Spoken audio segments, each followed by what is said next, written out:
Well, in 1991, a female by the name of Julia Wilbanks. Okay, she was found in St. Cloud, close here. She was deceased. Okay, does she look familiar at all to you? She is from Kissimmee and was in Kissimmee area. No, sir. No. You can take a closer look at it if you want. Yeah, you can look at it. I don't believe that it's not somebody I ever dated or anything. No, I don't. Doesn't ring a bell. Doesn't ring a bell at all. Okay. She's from Kissimmee around the same time that you were, that you lived there as well. Okay. And she did some sex work and stuff like that. Did you, in that time frame, did you have any relationships with any maybe prostitutes or sex workers at all? No. Nothing you did that? Any drugs or anything like that? No drug I history? was going to NA back then. Okay. What for? And, sir? Well, I'm sorry. Continue. And drinking. And then 4 years ago, the 13th of next month, I'll have 4 years sober. I damn near lost my wife. I didn't realize how much she was drinking. She had an operation, quit drinking for 2 days, and went into DT's in the middle of the night. I got the ambulance there. And when she got out of the hospital and she had to go to nursing home for a while, we both joined AA.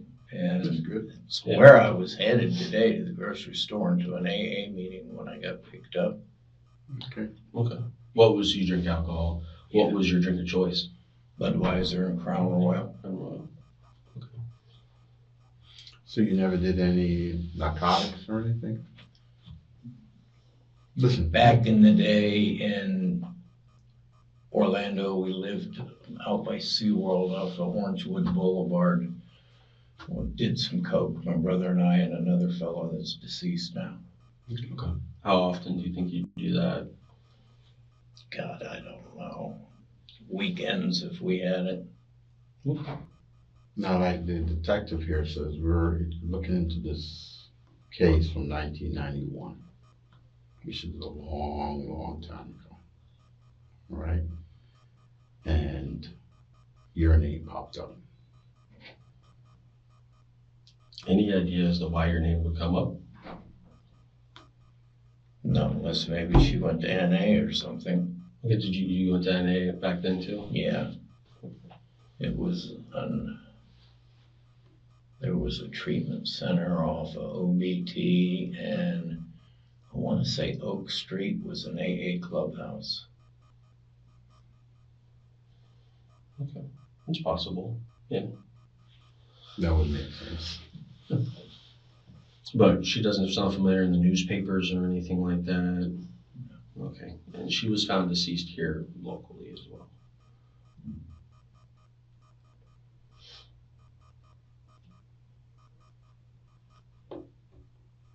Trying to So, figure out how my name popped up. well, we'll let you know. And the detective has been working this case for a long time. Okay, things in law enforcement takes time. It's not like on TV. You get an hour show. 20 minutes of that is commercials. Okay, as you know. So these cases do take a long time. And some of these cases are expensive. You know, especially when you're trying to get, you know what DNA is? Yes. Okay, that's very expensive. Very, very expensive. And so it's not like we call up and say, run this DNA. That's not how that works. We need to get permission all the way up. Probably definitely goes to the chief. Maybe even go beyond him because that's how expensive it is. Right, so these cases do take a long time, but your name did pop up in the investigation. And it takes a while. This type of science behind it, it's extravagant. Right. It took a long time for things to be able to be developed, to be able to analyze things as well as they do now. Because in 1991, obviously technology is not like it is today. Smartphones and things like that, you can find out things like that. I'm sure that you're aware of that. And like Corporal was saying, it takes time for us to get the right DNA and to analyze it, okay? And like I mentioned, she was found deceased, and your name came up in the investigation, okay? And it was all connected through DNA, blood DNA.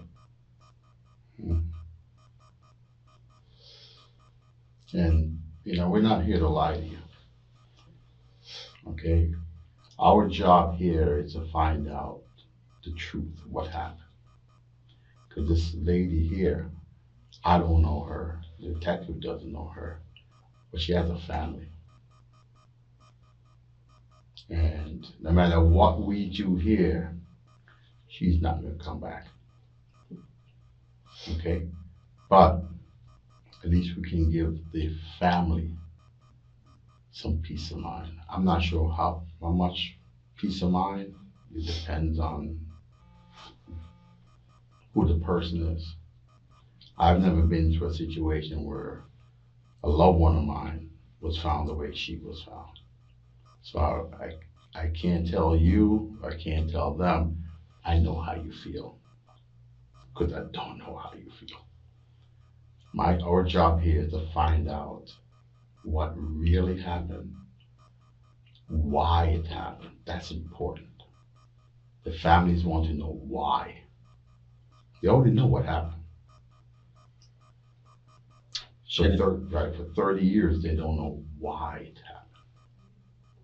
Her son was 8 years old when this happened and has grown up the rest of his life now knowing what happened to his mom, but not knowing why. Why did it happen? He grew up from 8 years, he's in his 40s now, with his own family, and he has no closure as to what happened to his mom. And that's what we're here trying to figure out. We want to know what happened to her. Can you tell us what happened to her? I'm sorry, I can't.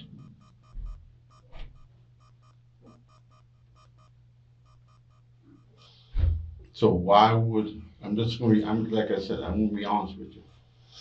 And I want you to be honest with us. Okay, there's only 3 of us in this room. Okay? You can say you don't know what happened to her, right? But we know certain things that we know you were there. We wouldn't be talking to you if you weren't there. We can prove you were there. We can prove that scientifically you were there. Right? So it's not like we just took your name out of a hat and said, okay, let's go talk to this guy. That's not how, because then we're just wasting our time. We know you were there. We can prove it beyond a reasonable doubt that you were there. So we just want to know what happened, why this happened. You don't look like a bad person. We have interviewed some killers. You're not one of them. So we want to give you the opportunity of telling us why this happened so we can tell the families. I don't have any answers for you. Gene, I don't believe that. Okay, we wouldn't be sitting here talking to you about this. I know there's a side of the story. Okay, I know you have a side of the story. Everybody has one. Like he's saying, there's a reason why we're here talking to you today. Okay, your blood was on her. That cannot change. The percentage is 1.6 trillion to 1. There's not even a trillion people in the world. That we cannot get away from. That you can't get away from. Right? So, I know it was a long time ago. Things happen. All right? But, Like I said, we know you were there because your blood was there. And blood is better than a fingerprint. Much better than a fingerprint. I understand what you're saying, but I don't know anything. I can't imagine how this has weighed on you for 33 years. That pressure and always having that in the back of your mind, knowing what happened. And I know it can build up. And I know in 2015 it built up quite a bit. Okay? So I know you've been stressing out about this since it happened. It's not something that you can just forget. Okay? I know that. And I know that you've been wanting to try and talk to somebody about this. Okay? Now's your opportunity to finally let it out. Okay? And finally get it off.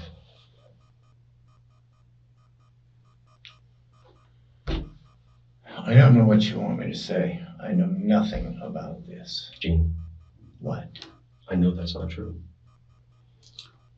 So if you're saying you don't know nothing about this, how comes your blood was there? I don't know. I don't know that it was. You're telling me it was, but if I wasn't there, how's my blood get there? Good question. Good question.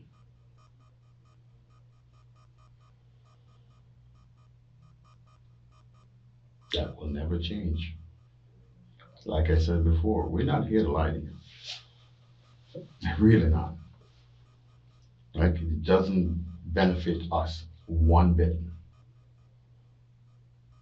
Right? Myself and the detective here, we're not getting promoted off this case. That's not how this goes. Right? We're not becoming movie stars off this case. That's all TV. Okay? But the one thing that we know that will never ever change here is that your blood was on her. That can't change. Maybe you have a rational reason why it's there, and I'm willing to listen to that. But that doesn't change.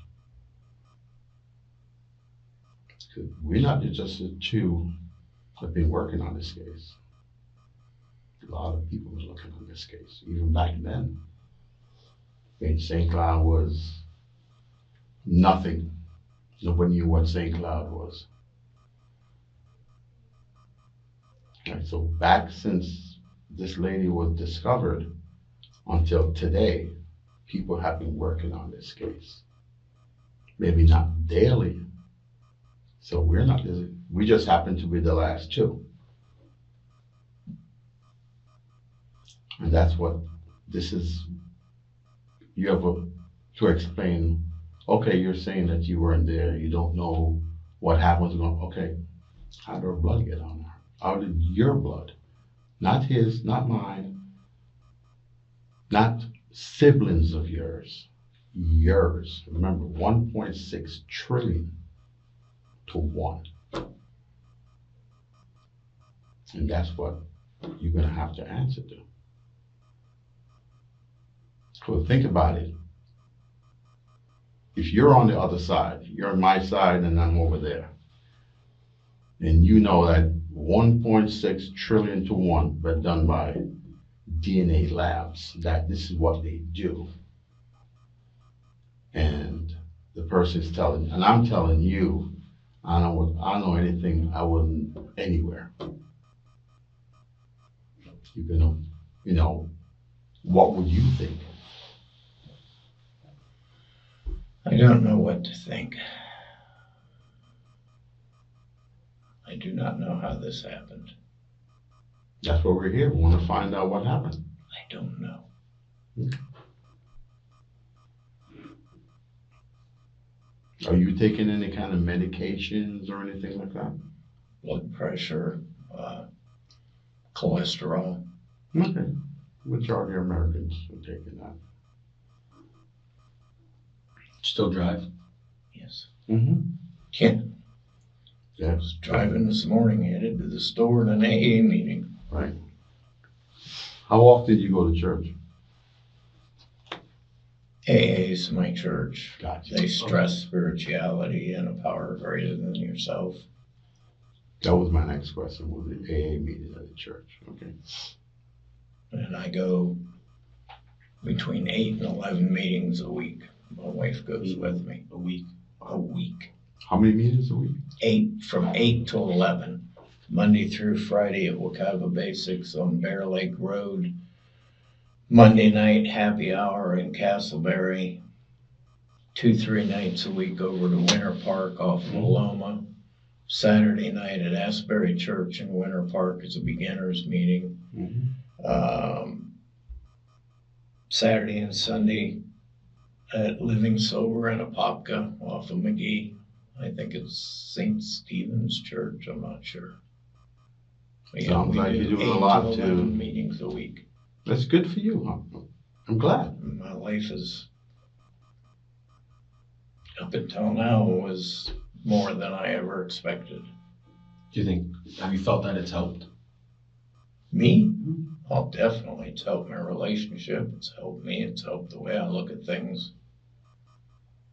I have daily readings, daily prayer and meditation I do. I have a sponsor. I call him on Wednesdays. I go out of my way. Tomorrow I'm supposed to take my parents from, where Broadmoor is in Kissimmee. It's a retirement village.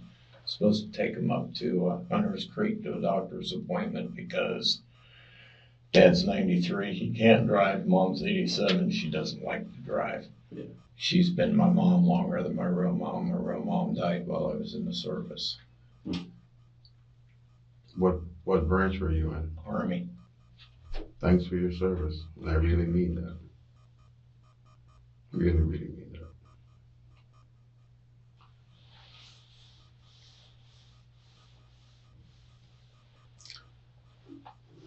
So you're saying you don't remember anything, or you don't know what we were talking about.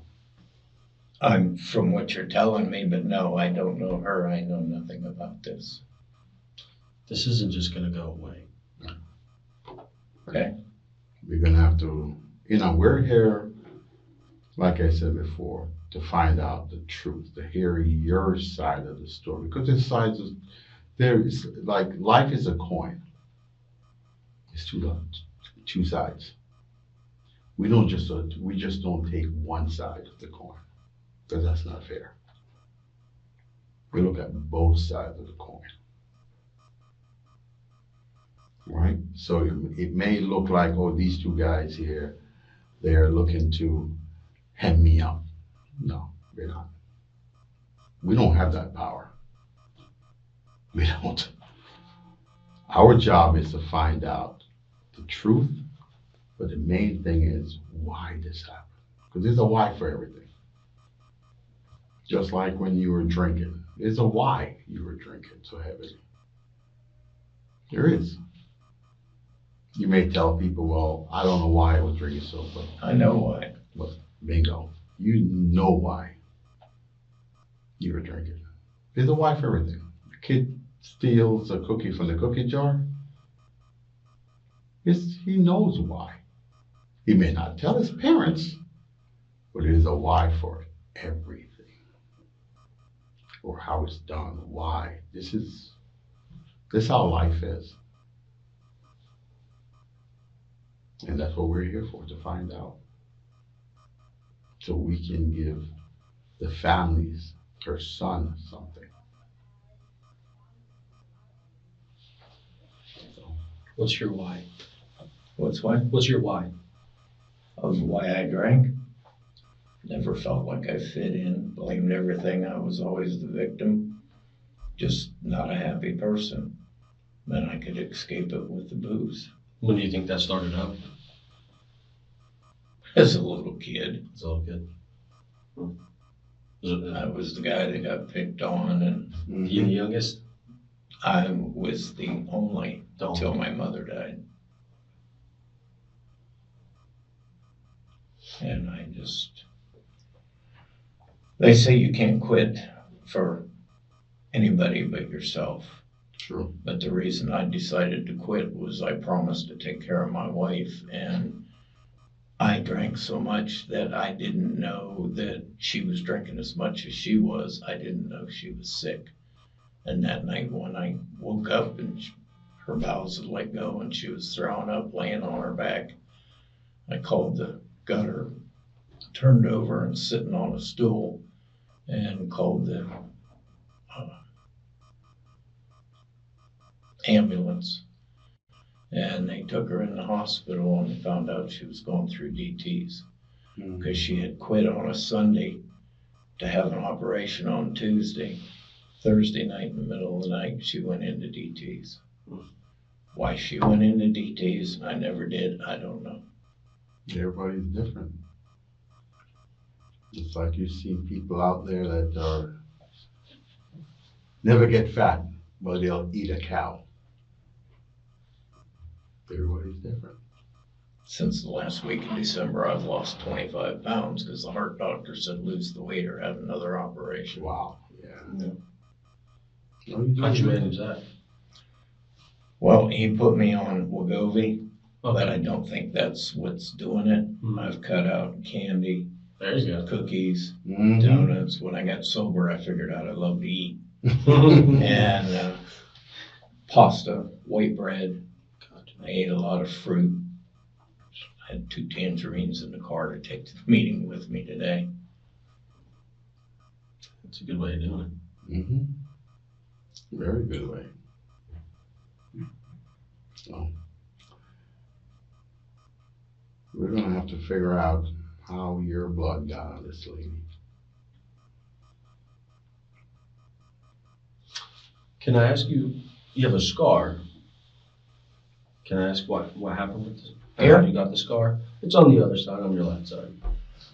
I was working at Ed Health in the maintenance shop, and I was trying to bend a piece of angle, and somebody walked in. I turned to look at him. I missed it and hit myself in the head, Oh, and with about a 3-pound sledge. oh. And I walked up front, and my wife had come to the office to bring me my phone.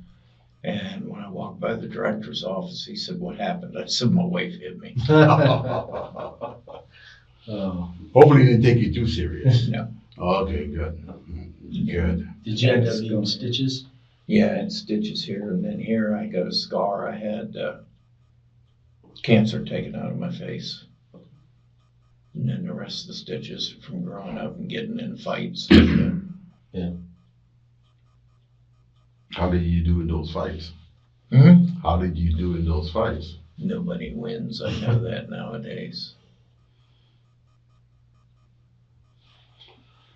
That is true. Nobody wins. So how are we gonna get around to letting this lady's son know what happened? I do not have an answer for that. I do not know, and that's not going to change. And you have no reason why, or you don't know why your blood would be on her. So, Got a couple of pictures if you're willing to look at them, okay? This is Julia, okay? And this was her when we found her, okay? Mm-hmm. She's got a lot of blood on her, okay? And this is her. This is where she was. This is her right there. We're not lying about the blood. Mm-mm. She was stabbed 17 times. That's a lot. Usually they say cases like this is someone that knows her, because it's had a lot to do with feelings. Somebody wronged me, you know. You see one or two, maybe it could be a stranger. When you start seeing 17, 20, 30, it's usually the victim and the suspect. There's a connection somewhere. Whether their connection romantically, business-wise, but there is a connection, because that's personal. Personal. A guy who's gonna do something is not gonna wait around to do 17 stab wounds. He may get caught. He may get away with 1 or 2, and because his main thing is, I'm out of here. I'm leaving. We also know for a fact this possibly didn't happen over where she was found. It was somewhere else. Because there was, as you can see in the picture here, there is nothing there. Side of the road, like she was dumped. From my experience. Do you know where this is? This area? No. Looks like a field. Right across the street from the police department.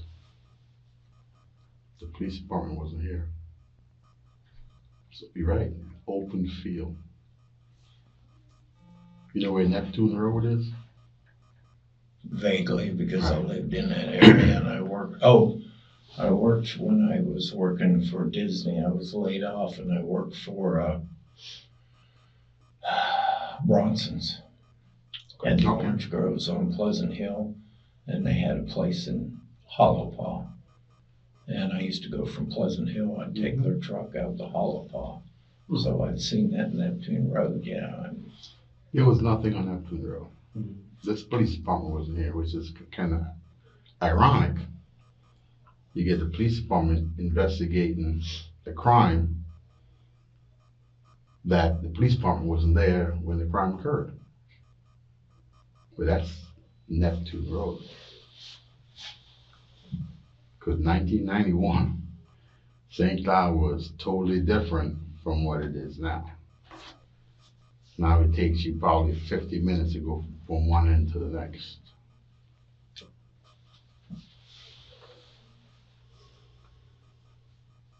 So like we said, that's where all that blood, hers and yours.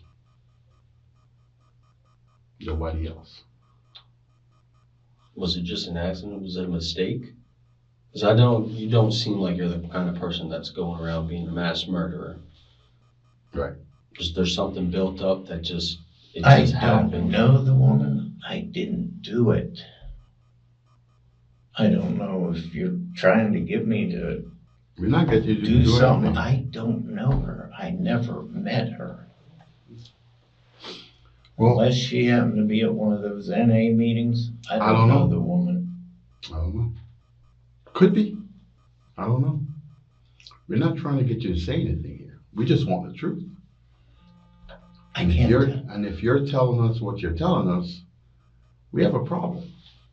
We have a big problem. I guess we have a problem because I don't know her. I don't know nothing about her. I don't know nothing about this. Now, what kind of work truck you used to drive back then? I didn't have a work truck. So just a vehicle. Yeah, from Bronson, you said. Oh my God. There was a white pickup, I don't know what kind, and then I think he got a brown Chevy truck. And I worked for Rick. Rick's dead. He got in an accident. He went back to drugs and flew his Jeep. So you would use one of those vehicles to go back and forth once in a while from Pleasant Hill to Hollow Yeah. What's Usually I had,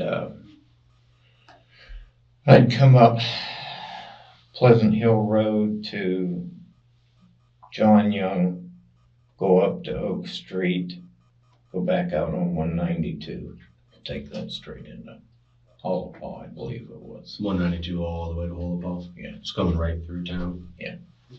Because I remember one time I had the big trailer on the end and I went to hit the brakes and the trailer started to come around. I gave it gas and it straightened out. After that, I was very slow coming up to red lights. Now, what did you usually have? So if you say, for instance, you have to use one of the trucks, what do you usually pull in the truck? Are you pulling anything, like in the trailer or anything? Yeah, I think we hauled palm trees because Okay. we'd go out in the woods and clean up and sell them. He had a place on the corner of 192 and something. There was a little store he rented there that he sold those out of. Palm trees. Okay. Yeah. But we planted them out on his parents to have them grow and keep them watered and stuff. What year were you working with them? When did I start with Disney? Had to be 89. Okay. How many years do you think you worked with them? I worked while I was laid off, so it'd have been a year. What I said? 89, 90. And when I went out there, I had two black guys that worked for him. One was Shorty, I don't know his last name, and the other was Aaron. They worked for Bronson too. For the plant, the palms. Yeah, and we sprayed the orange groves and Okay. did what we needed to do out there on Pleasant Hill. There was always something to do working on the sprinklers or. Mm-hmm. Now you mentioned back in the day you used to buy, not usually buy, but use narcotics, Yes. right? And you mentioned it was cocaine. Where did you get that from? My brother knew a guy.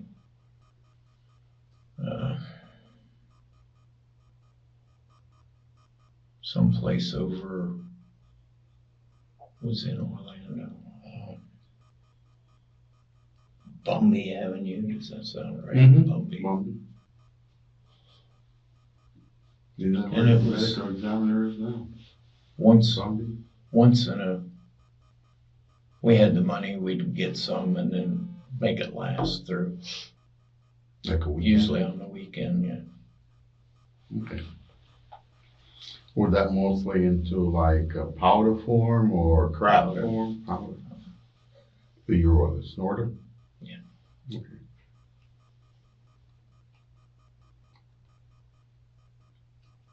But you said you've never seen this lady before.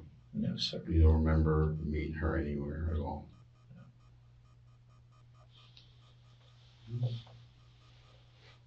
By the way, that water is yours. Okay. And she did the same things. She did cocaine and she used drugs. Mhm. Could the connection been that? No, because I lived out by SeaWorld. What's that? Off of Orangewood Boulevard. I think it was Montpelier or something when I lived with my brother and them. So that was prior to me coming to Kissimmee because I lived there when I first moved down here. You lived in Orlando when you first moved down here, or Kissimmee? Out by SeaWorld. Up by Zero. Yeah. Well, there first, and then I went to my parents a little bit, and then I got my own place when I got a job. Yeah.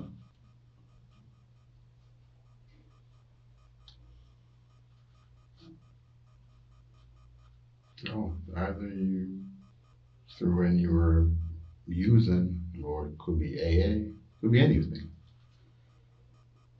Well, it wasn't when we was snorting our cocaine because we lived in, like I said, out by SeaWorld. There's a bunch of allotments out there. It was like Montpelier, Green something. Now, It so was let's, more for or less a instance, now, retirement. who was purchasing the narcotics? Was it you, your brother, or the other gentleman? I think we all took turns. Was it the same place? Off of Raphael, yeah. And after you purchased, where would you guys go? Back to house. Whose house? The one we rented. There was three of us, my brother, me, and another guy. Did you guys He's party with passed. anybody else? No. Any friends you guys are partying with, or just the Maybe three? a cousin or something would be over. Right. Any girls coming over to party? Yeah. Okay. And you said you'd use on the weekends, and you'd get some and it would last a week and to the weekends. The weekend, yeah. And so you moved from Orlando out of your brother's house, and then you live with your parents. I believe I might have stayed there a little bit. And then you get your own place. Well, I think first I lived at Fountainhead with a couple other guys that were recovering people. And you stop cold turkey, no more. I relapsed a couple times, but it was with alcohol. Okay.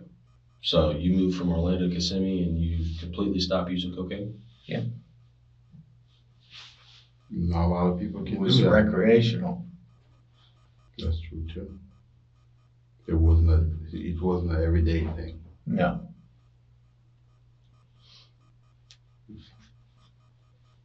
Maybe that's the way you were able to do it. Cause I know that's hard. Very, very hard to do. Especially, even with the alcohol, it's very hard. So I commend you. I commend you. That's hard. A lot of people don't have that willpower. Willpower won't do it. Oh, well. Huh? Oh, well. Step one, believing that I can't control my alcohol, that I'm powerless over it. If I don't pick it up, I'm not powerless. Step two, coming to believe that a power greater than myself can restore me to sanity, which is mind and body. Step three, believing in that higher power. Step four, making a fearless inventory. Fearless moral inventory. Step five, sharing it with a sponsor, another person. If you don't want to share it with your sponsor, you can share it with a priest or whatever. Mm-hmm. Step six, making a list of your defects of character. I can't remember them all by heart. 9 is making amends to those that you've faulted unless it'll hurt them or others. 10, taking a personal daily inventory. 11, I can't remember. And 12 is working with others. So what's your defect? Nowadays, probably anger.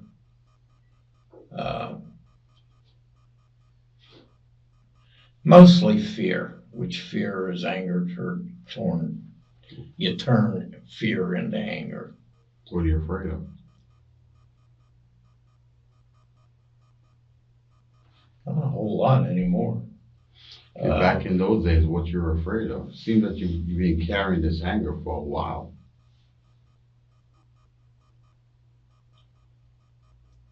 That I wasn't liked. And I didn't like me because I wasn't a real nice person at the time. Like, as in, like, girls didn't like you, or that you just weren't popular? Or popular. If I drank, I was fun, and I'd buy drinks for people. Yeah. I know nowadays that isn't the definition of a friend, but And when you weren't drinking or using, how were you then? I was into my work heavily. Work defined me because I was good at what I did, and So what made you angry? You said something made you angry, right? And I said fear turned inwards, or anger is fear toward it turned inwards. I didn't like my life. Everything that happened. Okay, example. Thursday, we was leaving to go to a meeting. My garage door broke. I couldn't get in. At one time, I'd have been kicking and screaming. I said, let's go to the meeting. We'll deal with it when we come back. I got in a window in my house, called the garage door guy. He come, put new springs on it. Oh, the spring broke. Yeah, $379 later. And my response to that was, well, I'm not drinking. I had the money to pay for it. Good point. And it wasn't worth getting upset about. Little things would upset me, and I'd be like, God, why is this me? And that takes a lot of time to develop that. Mm-hmm. Yeah, it's been 4 years. If you work the program, it'll work for you. You can't just go to meetings and say, I'm sober. How would you cope with that back when you were younger? Trying people please. People please. And then so you get this anger built up. And like you said, back in the day, you'd be kicking and screaming. How would you manage that back in Usually I get my ass beat by my parents. Yeah. Have quite the temper. I got it righteously. My real mom was 5'3", weighed 105 pounds.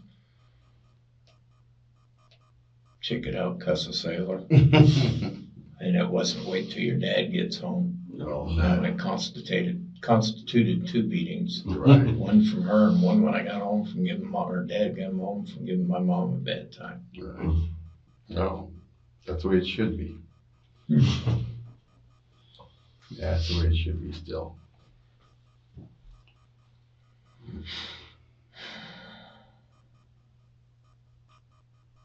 Do you need to use the restroom or anything? Not right at the moment. Okay.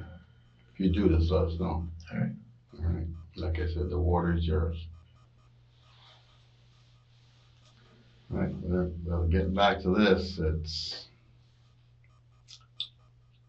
you can't explain why your blood is on her. We can't explain why your blood is on her. And that's where the whole issue is going to lie. Because they're going to want to know, is there a reason? Because there's a reason for everything. But you're saying you don't remember this, anything, you never did this, you don't remember her. I believe I would have remembered if I'd have done that. That's not something you're going to forget. Well, I don't think you forgot. I don't think so either. This, I think, has been haunting you. Well, let me put it this way. I know it would haunt me. It would definitely, because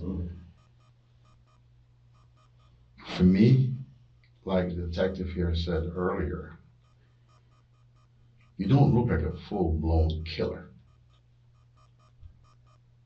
What I think you look like is a person that made a mistake. Big difference. Huge difference. We all make mistakes in life. Growing up, some are little, some are big. Right? And that's what I get from you. That's a vibe. I don't know you, but that's a vibe I get. This is a gentleman that made a mistake and has been living with this mistake for 30 something. That's a long time. A very, very long time. You didn't continue to make a mistake. You cleaned up your life from drugs, alcohol. You remarried a good woman. You worked hard. You're in your, how old are you now, 76? I'll be 73 this week. Right. Right. So you made amends. So that's why I said you look to me like a person that made a mistake. Because we checked you out. Except for, you're right, except for the maybe some tickets with law enforcement. You have no law enforcement connection. None. People who are hardcore. And some DUIs. Well, Yeah. it happens. Well, back then. Right. But you're not getting arrested for beating up your spouse. You're not getting arrested for robbing stores. Violent history. You don't have any violent history. None. Because before you came here, we did our history on you. Okay?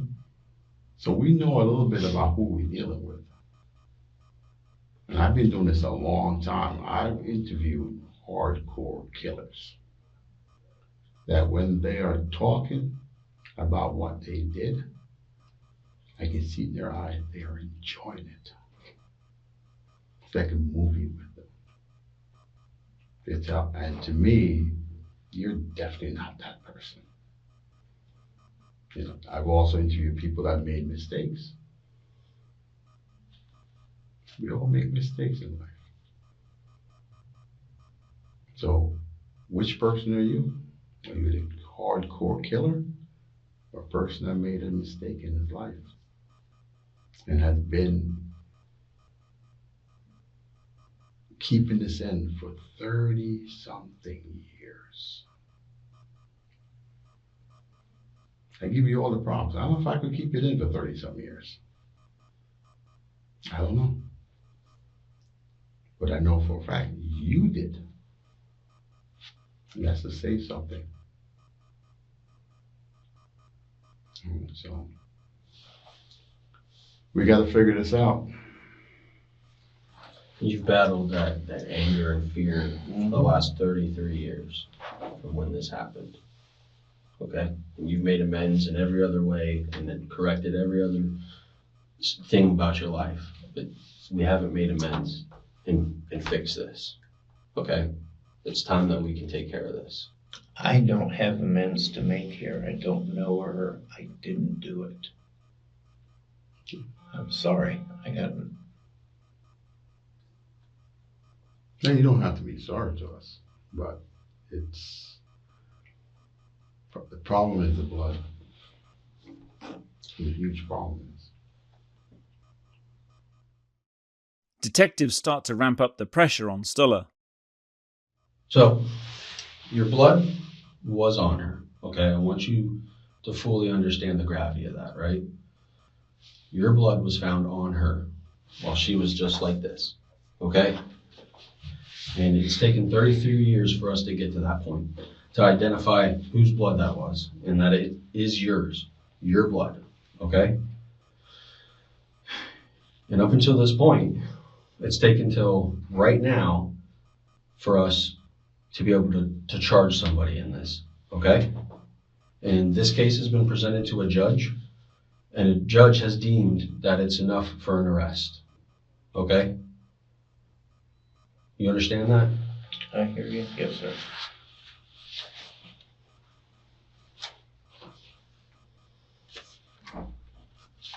You understand the gravity of that? Yeah. And like we've said, we're here to find out why and what happened. It's been 33 years. We have no idea what actually happened to her and what caused this.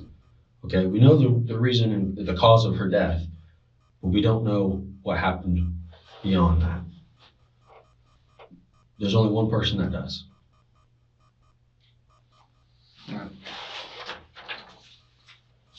I'm going to show you something, show you our good faith.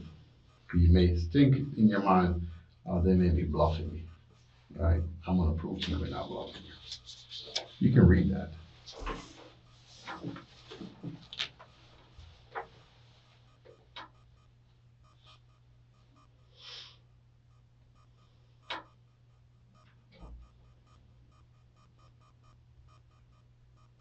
So what the detective just said, that's what's there. That's what we just got.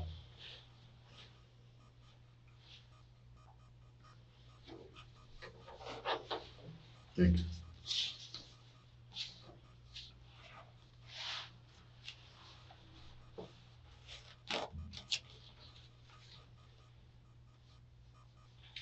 Come on, Gene, we need to know what happened. I do not know. I don't know how my blood is there. I didn't know the woman. You may not know her. That might be true.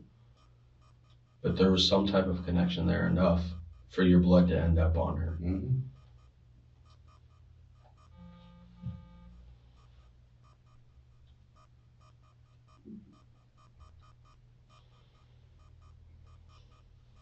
What happened, June? Sir? I said, what happened, June? I don't know anything, sir.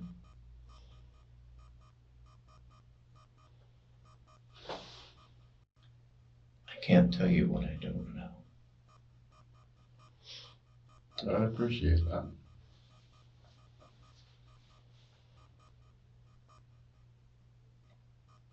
Did you help moving her?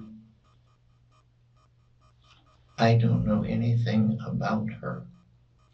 Well, Gene, That's where the problem lies. Your blood.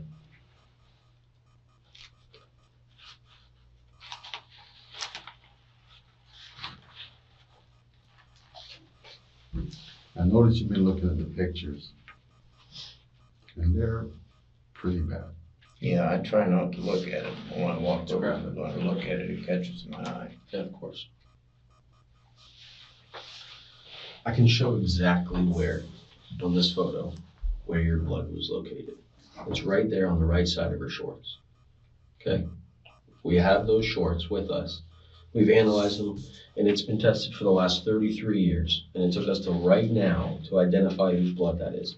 And it's not just, it's a mixture of yours, hers, and yours separately on her. Okay? It's taken us this long to identify that blood. And then we have your DNA and collected it and compared it, and it was a match. 1.6 trillion. Gene, there's an explanation there.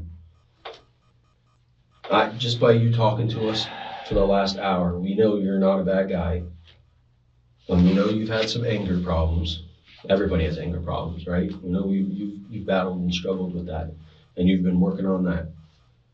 Was this just something that you made the mistake, you couldn't control yourself?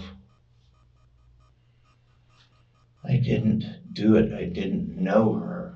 I can't tell you what I don't know. Then how you explain your blood on her? I can't. You see where the problem is? I understand you keep telling me my blood's there. I don't know how. All right. Nobody's going to believe you. They're going to say, well, there is only certain ways for your blood to get on her. There is contact somehow between you and her. That's the only way it gets there. I've been racking my brain to say, how could this gentleman's blood be on her? And it boils down to one thing all the time. It was contact between the both of them. What that contact is, you have to fill that in. I can't fill it in for you. Because your blood just doesn't go out of you and get onto somebody. Right? Tells me you got hurt, you got injured, and you bled. That's the only way blood gets on somebody. The skin has to be cut. That's the only way. And that's where the whole issue that you're going to have. So you can say, well, I don't know what you're talking about. I was never there. They're going to go, okay, well, with blood, and these are experts are going to testify. The medical examiner is going to testify to how blood gets from one person to the next person. And there's only one way to do that. There is contact somehow. Whether there is contact from place A or place B, there is contact. That's the only way. So that's what we're dealing with right now. And like the detective says, this has been presented to a judge. Judge signed an arrest warrant for you. So the judge is looking at the evidence and he has everything. They're not talking to us. He's looking at the evidence also. And he's going, okay, how do we know this is this gentleman's blood? This is his DNA. Where was his DNA? What DNA? Because there's different types of DNA. Blood. Okay? Where was the blood? On the victim. That's hard to dispute unless you come up with a logical answer. That's why I asked you, did you help move her? Could be, that's how you get it. I'm trying to think. I didn't have anything to do with Okay. anything. And who had? Sir, And who had that? If you didn't have nothing to do with anything, then who had something to do with it? I know nothing about it. I didn't hurt her. I don't know who did. And you're saying you don't know how your blood got on her. Yes, sir, I'm saying that. Okay. Nobody's gonna believe you. Okay, A jury's not gonna believe you. okay. A jury's gonna think he's saying, or through his attorney, he's gonna say A, B, and C. And they're gonna go, that's not plausible. It's not like she was wearing your shoes. She was wearing your socks. Okay? She may have stolen it. Okay? You may have thrown it out and she found it and put it on. Do you understand what I'm trying to say to you? I understand what you're saying. I've cleaned up a lot of shit in the last 4 years. I can't I know, clean up what I don't have anything to do with. Okay. See, and I can see it weighing on you. I can see it in your eyes. And it's weighed on you for the entire time since it's happened. And I know in 2015, you had struggled with it. And can you go through and explain kind of what happened back then? What do you So mean in 2015, I at the Seminole struggled County with what? Sheriff's Office, you were placing her a Baker Act. Oh, yeah. My wife and I was arguing over her daughter. And I put into my head and said, if it's gonna keep being like this, I don't care to be here. I set it back down, I left. I come back in to get the gun because I figured she'd do away with it. She did. I went to work. I went in the maintenance shop. I think it was a Sunday. They were closed. Don't ask me why, but you're not allowed to smoke in the building. I come outside to smoke. Sheriffs were there. She had found my car. She was in the parking lot too. They come and got me. The Baker acted me. Because I was upset over family life that her daughter always had to have her nose in it. And I was trying to explain to my wife how pissed off I was about it. And I know some of the statements you made to those deputies. Okay? I don't remember. You said, I can't tell you what really happened because if I did, I wouldn't be going home. Was it because of this? No. I just told you what that was about. Her daughter kept sticking her nose in our marriage. And that's going to cause you to put it into your head. That caused me to put it into my head because it was constant. It was either her way or no way. And the daughter's not even involved in her life anymore because she finally saw what the daughter was doing. So based on that, you were willing to take your own life. I was trying to explain to her how upset I was about the thing at the house. The daughter always interfering. I understand. I get that. But you think that. But I did not intend on shooting my. Why you put a gun to your head? Because I was trying to get her to see That's- how upset I was. That's going like 1,000%. There had been many, many arguments over it, and she wouldn't listen. So I thought if I did something drastic, maybe she'd stop and listen. Did she stop and listen? Years later, after we got sober. So right there and then, or shortly thereafter, that didn't change anything. No, because I still drank. The wife drank. Mm-hmm. Nothing changed until almost 4 years ago when she damn near died. Right. Well, The dying daughter can- sent her a message that said she was doing her homework for her step work, and the daughter called. She said, I'm doing homework right now. Daughter texted her, said, let me know when you have time for me. For 2 frickin' years, the daughter hadn't gotten contact with her. Mm. And when she did, she said, you know, I have to go to counseling over this. And I said to Cindy, and well, she called. I said, that was something really cool to your mom when you know what she's battling with. You got to be the victim on it. Last time she's even come around was her mom's birthday last November. Where does that daughter live? Is it Ocoee or Oviedo Okay. if you She go out lives in- 436? So she lives here in Florida. Yeah, I know you mentioned one lives in New Jersey. yeah, that's the son. Okay.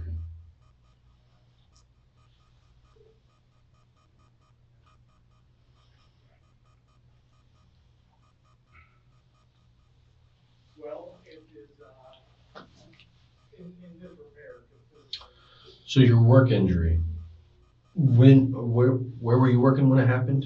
In the maintenance shop, bending a piece of metal in a vise. Which maintenance shop?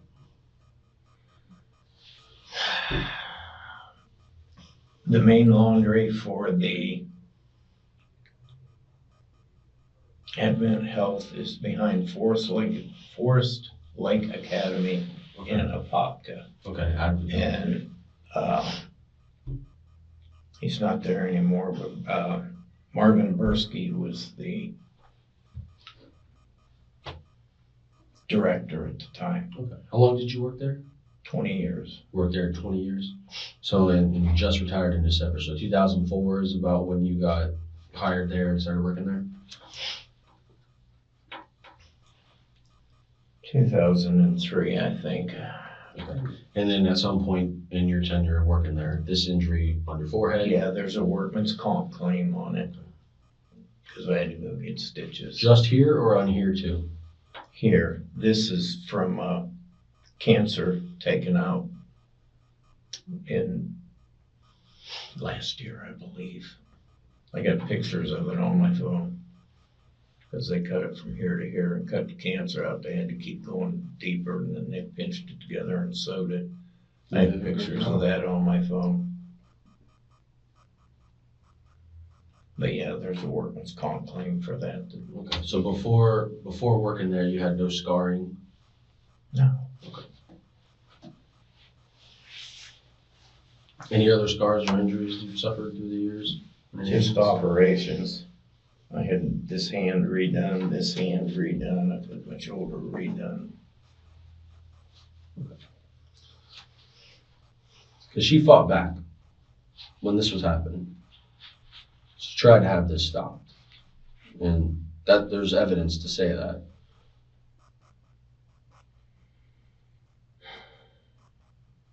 You keep going back to that, and I know nothing about Gene. this. This is what we're here for. Okay, you can gene me all you want. I know nothing about it. My scars have nothing to do with it. This is documented, this is documented, this is documented, this is documented. So how can we explain how your blood ended up on her? I don't know.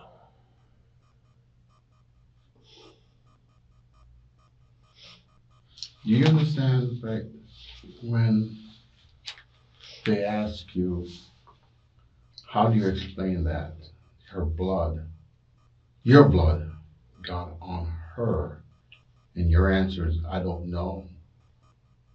What do you think they're gonna think? I don't have an answer to that either. They're gonna think you're not being honest. That's what they're gonna think. Because like I said before, there's only a couple ways your blood gets on her. And the only one way I can come up with is that there was some kind of contact. Had to be. Because it's blood. My blood's not gonna get on you, your blood's not gonna get on me unless we have close contact. We can be probably 5 feet away from each other. My blood's not gonna get on you. And your blood's not gonna get on me. Now, if we're fighting and we are close contact, that's different. And by saying, I don't know, there's one thing you say, well, I don't remember. That's different. People forget. I forget stuff. You'd be surprised what I forget. I believe I would remember if I had something to do with that. Well, I would hope so. But that's what we call in the business up close contact. Up and close. 17 stab wounds. That's close. It's not like you shot her or somebody shot her 17 times. Yeah, you can do it from 25 yards if you're a good shot. Okay? And that's not close. Her blood is not going to get on you. Now, if you shot her maybe 3 feet, yeah, because you have blowback. Right? But a knife, you got to get up close. Have to get up close. That's why butchers, they're all full of blood. Because they got to get up close to cut that animal. So, saying, I don't know, people are going to wonder. The judge is going to wonder. It's not like somebody else's DNA was on it. Only yours. Yours in a mixture with hers. Like this. So there's contact. Her blood, your blood, mixture, your blood by itself on her. But you still have that mixture. That's close contact. Right? Experts will tell you that. So this is where we are right now. And like I said, you don't look like a cold-blooded killer. You don't. Right? Guy that made a mistake, yeah, we don't make mistakes. So, when was the last time you ate?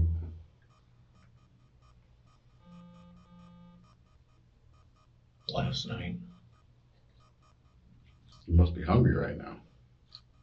Not really. I'm afraid if I eat something, I'd throw up. I can only offer. You understand? I'm good. What I'd really like to do is call my wife. Okay. She's got to be worried of us. Yeah, we'll give you that opportunity to call her before you leave here. So what do you plan on telling your wife? What you guys told me, How do you think she's going to react? probably won't believe it.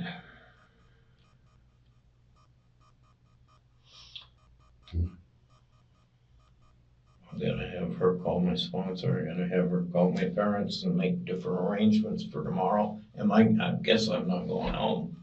You said the judge says you can arrest me, so I imagine I'm not going home.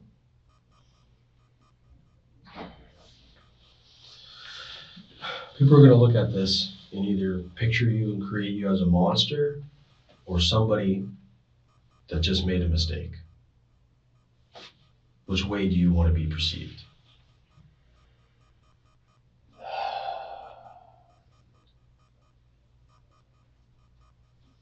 I don't know how I'm involved in this. I know you tell me there's blood there that's mine.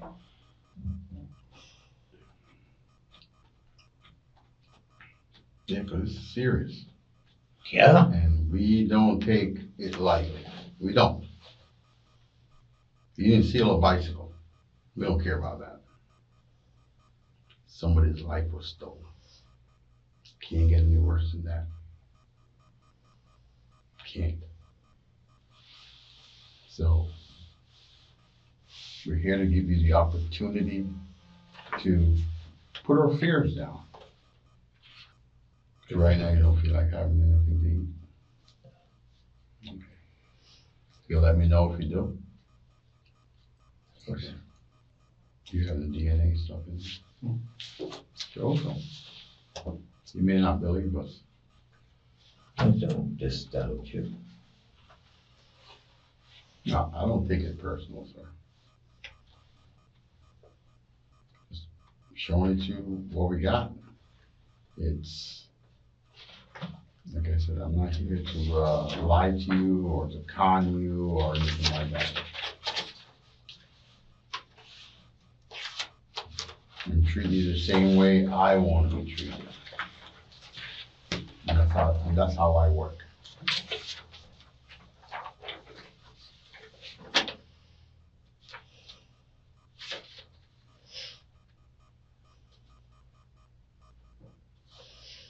The DNA profile obtained from this sample is approximately 1.9 trillion times likely that it originated from Julie Wilbanks and Gene Stuller.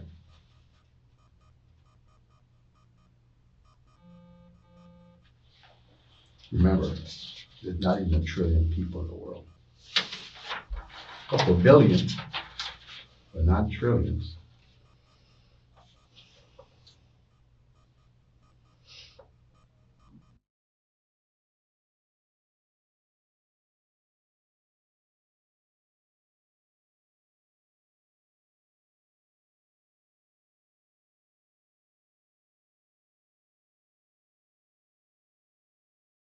This DNA profile is approximately 1 in every 930 septillion individuals. There's never even been septillion amount of people on Earth.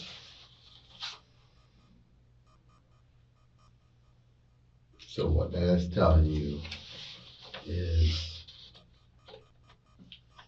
except for you, there's no one else in the world that blood could be. From the start of mankind. That goes back to Genesis. There haven't been that many people born, except for you. That's why we're here.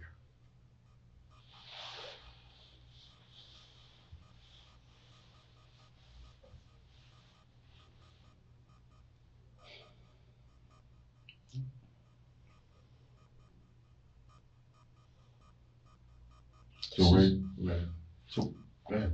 This is your chance. I was just about to say that. This is the opportunity right now to finally lay out everything. Because your blood ended up here. And like he has said, your blood's not going to fall from the sky. It's not going to come out of your mouth like saliva. Something happened to cause your blood to end up on her, right here. Her right there. Okay? It was right here on her shorts. That's a fact. Right. Proven by evidence. Right, and that's not going to change. That it will not change. So in your mind, so well, it could be an error. No, we had this tested several times. Especially when we checked you out, it was like, no, can't be him.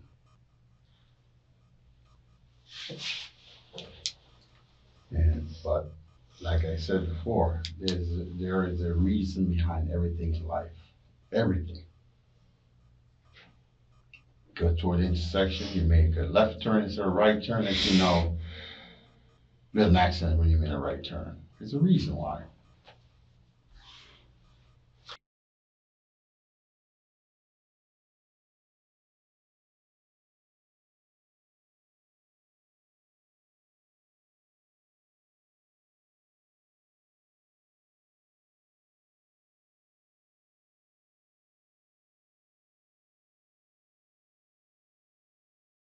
This.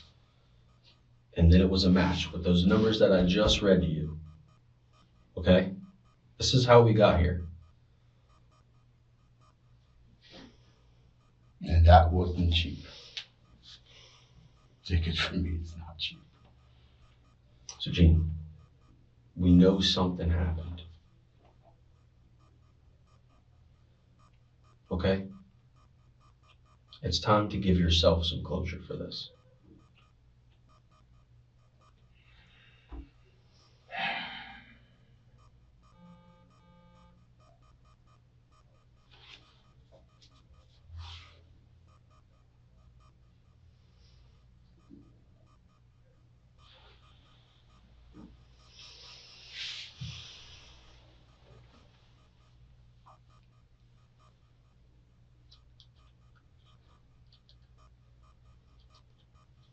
Come on, Gene, get it off your shoulder. You can't get around this. I can't tell you what I don't know. Are you susceptible to blackouts, not remembering things? Not since I quit drinking 4 years ago.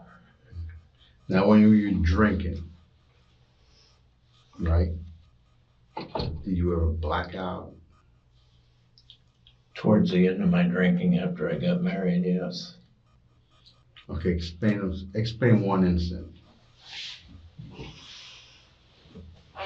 Well, I fell in the garage and didn't remember until I saw where it cracked my head on a shelf I had out of tile. And then I come in and fell and hit the metal trash can and dented it. Didn't realize it. Yeah, but you remember those things afterwards, right? That you fell in the garage. Yeah, I had to research it the next day because I had the gash in my head. How you mean? How did you research it? My wife come in and saw the blood on the thing, and Oh, so she found you? she found me on the kitchen floor, yeah. Okay. But you had no recollection of anything that wasn't for your wife. You said you did the research. Well, saw the blood on the tile. It was painted white. Saw the dent in the can that she told me I put there. Mm-hmm. There was blood on the floor from where my head was bleeding. So you said some lies. It had to be you. Yeah. Yeah, okay. All right. Makes sense. Is there any instances where, let's say, you got home, you woke up the next day, you don't remember how you got home, you don't remember where you were? There's times I've come home and not remembered what I did the night before, yes, when I had been drinking heavily. Okay. Any times where you would show up and have injuries that you can't even explain? No, I knew where that come from. Okay, what about before you met your wife? Been drinking with you and your brother, doing cocaine? Ever have any episodes, moments where the following day you're like, I don't know what happened, and you've got these injuries? No, people usually tell me because I've been drinking with friends or something. Okay. Did you ever handle in with any prostitutes or anything like that? No. It was common in the area where you lived. And I know she would stay at the Budget Inn, and that's about 2 miles from where you used to live in Kissimmee. Never have any relationships with any prostitutes? Well, when I lived in Orlando, I used to go to the Mousetrap. The Mousetrap. Yes. It was, yeah. Do you have any relationships with any girls at the strip club? I'd get laid. Yeah, that's a relationship. Okay. Okay. Would never venture out to anybody that, may not be in a club and would offer services on the street? No. No. Did you ever do any work in McLaren Circle? Did I do any work there? Any partying? No. Did you ever get drugs from McLaren Circle? I believe I did once and got picked up by the police. Okay. Do you remember when? No, offhand.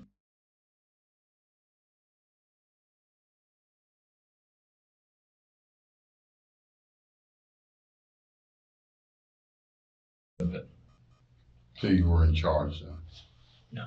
Okay. What did you pick up? Like drug wise?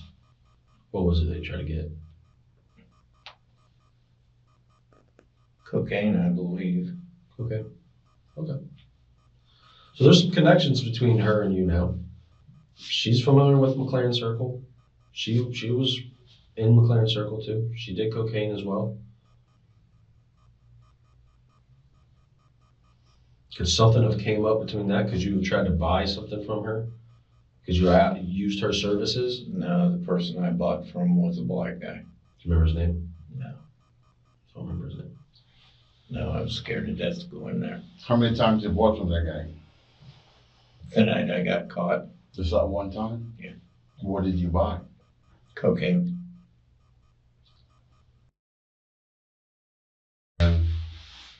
Yeah, and then nothing happened. I picked him up, he got in the car, I come back, and he told me to take him back. Okay. That's the only time? Think of a nickname that he went by, or a street name or anything like that? No. Do you remember which agency police department it was? Probably Osceola County Sheriff. Sheriff's office.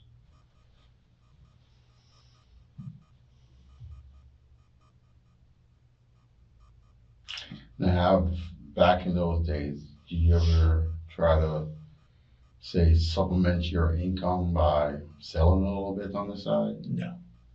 You were just using.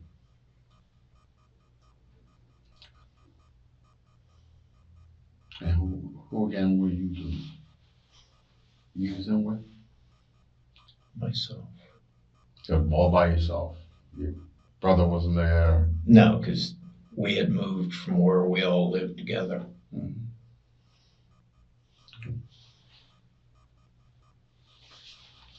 It must have been nerve-wracking going to buy narcotics by yourself. That was pretty scary, right? Yeah.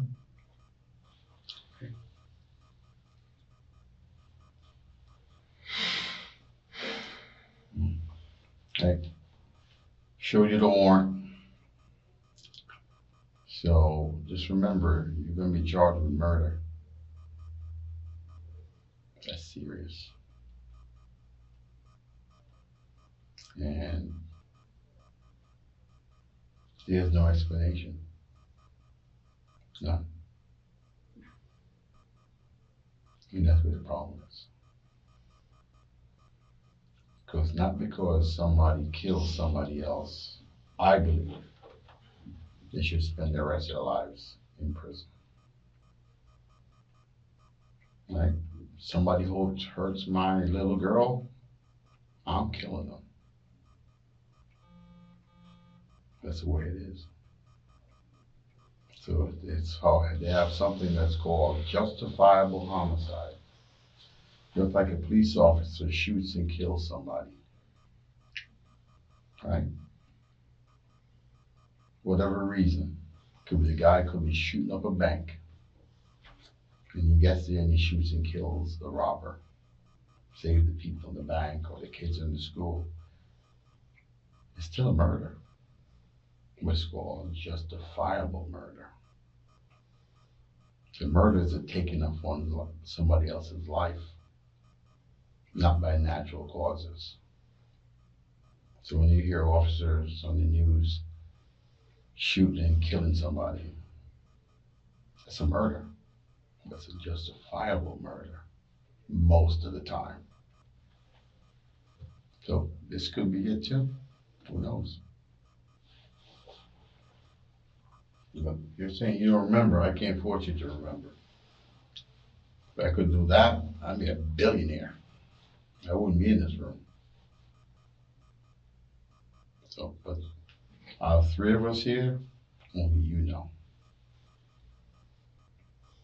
That's the only one. You're the only one that knows. The only thing that we know is that we can put you there. And that's all off DNA. DNA is a wonderful thing. No matter what people say, I wasn't there, I don't know what you're talking about, all this kind of stuff. If I can put his DNA or her DNA there, nobody cares what they think. Your DNA is there. Your DNA doesn't walk around. I can capture somebody in a video camera. There may be somebody that looks like him. Could be his twin.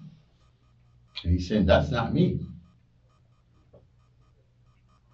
And maybe it's not him, maybe somebody that looks like him, depends on how clear the video is. But they say, well, no, we got his DNA. We got his blood DNA. There's different kinds of DNA. That's a hard one to get around. Make sense to you? Yeah. Okay.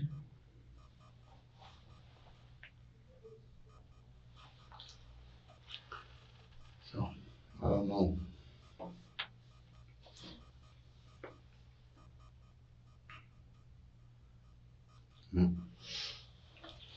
We've had this blood sample since this happened. All it took was just technology to catch back up to us. Yeah. Because we had this evidence, it has been waiting around for 33 years to be identified. Mm-hmm. Okay, until just now. Say 33 years. And since this year, some months to be able to identify it and get it tested and get us in the direction of you. And then we start looking into you. Okay, this guy's got no history, nothing. Right? A couple DUIs, a drug charge. That's it. And then we do some surveillance on you, and we collect a sample of your DNA. Then we get it tested by the same lab that's tested these shorts and the blood that happened from this incident, and it's a match. Yeah, it didn't say the partial match. You said what? And they didn't say it was a partial match. The amount of match they're talking about is not that many humans ever born. You heard the numbers. Yeah. Like,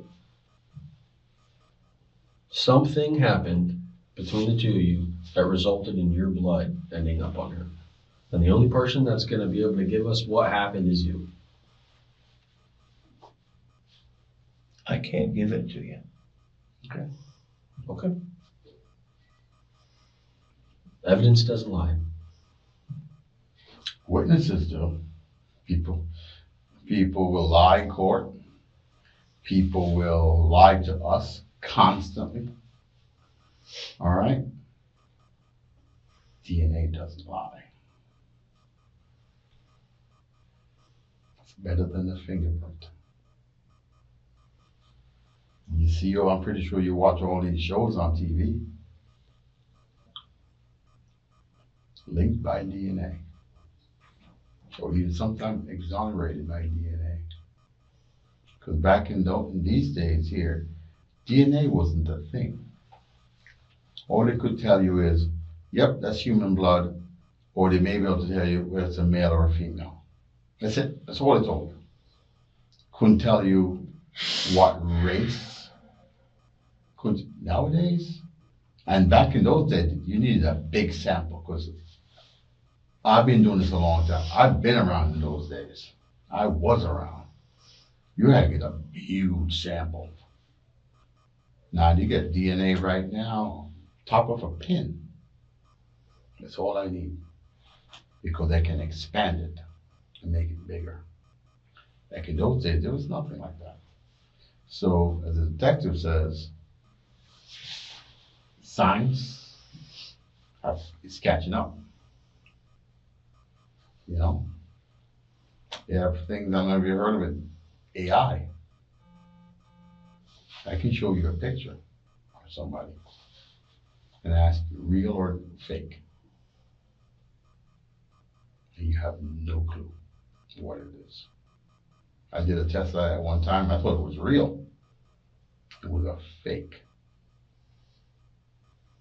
That's how technology has, I mean, they're putting people in up to the International Space Center. They're not flying those rockets. They'll tell you I'm an astronaut. They're no astronaut. They're not flying. The computers are doing all that. GPS. Back in the day, you had to what? MapQuest, right? Print it out. Your wife would have to read it to you and you drive. Now you got it right on your phone. That's how technology has increased. And just like in this case, the same thing. Technology caught up. We just happened to be around when it caught up on this case.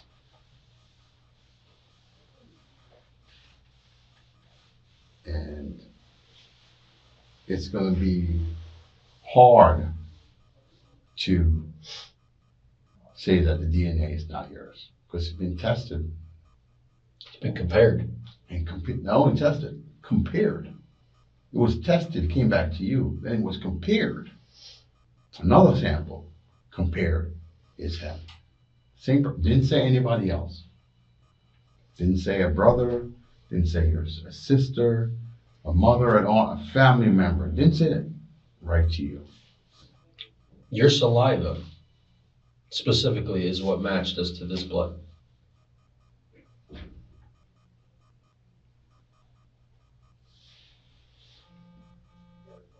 Because everybody's saliva is different.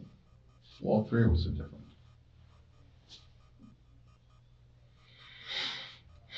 Can't get away from that.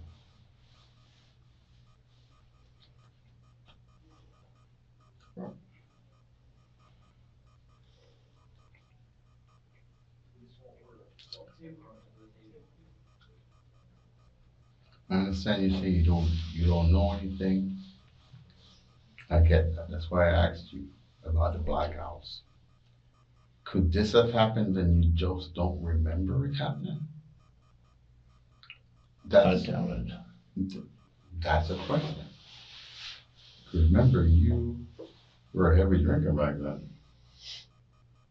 You know, and I'm just trying to see what else can I say. Like I said, you don't look like a cold-blooded killer to me. Don't. There gotta be a reason why. Has to be a reason why. Your blood is there. You know, it's not like this happened in your house. Okay, now you can explain why your blood's there. Or you guys are having a relationship and then your blood is there. And then your blood is there.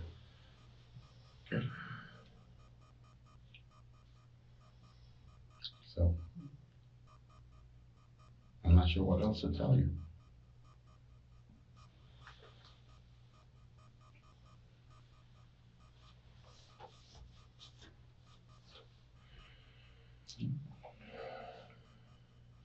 You have anything to ask us? Can I call my wife? Yeah, we'll let you get it. We will let you give her a call. I promise you, I give you my word, you will be able to call her.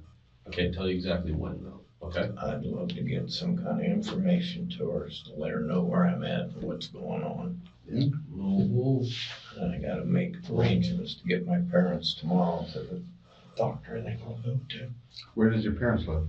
Poinciana, well, actually Broadmoor. Where's that? I don't know where that It's is. a retirement village off of Poinciana, you know where McLean's is? Yeah. It's down past their first road to the, Oh, okay. there's a retirement village back in there.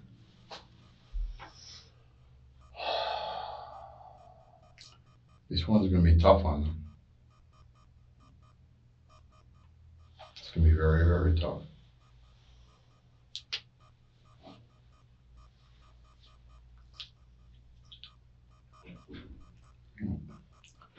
Well, I need to get some water.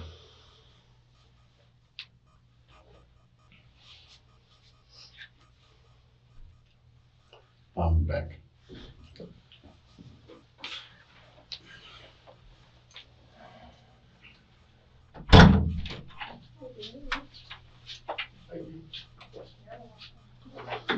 What kind of vehicles did you like to drive?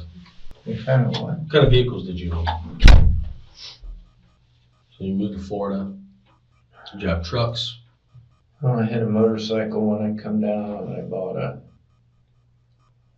old beat up Buick Opal because I was working at Dixie Linen. I think it's called Aramark now. And every day I'd go home heading back to Kissimmee from frickin' rain on the motorcycle. Yeah, it does rain down here quite often. Probably a lot more than Illinois and Ohio. I had a Nissan Sentra that's been lately. A couple of years ago, wife had a Rogue.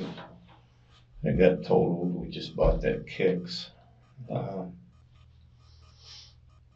Altima when the Rogue got canceled. I had a Dodge Ram, 2005 Dodge Ram. Sold that when gas went up. You're pretty with it. For your age, you're pretty with it. I'm impressed. Because I've talked to a lot of people throughout this job, and you know, when the older you get, Right? I'm going through that with my wife. That's why I'm worried about her. Yeah. She's got dementia, Does she? or she doesn't remember a lot. Yeah. You think it's Yeah. starting? Oh yeah, we know it is. Yeah. So I take care of her pills and get her to doctor's appointments and stuff. I take care of, I manage her medical for her. That's what every husband should do. You know.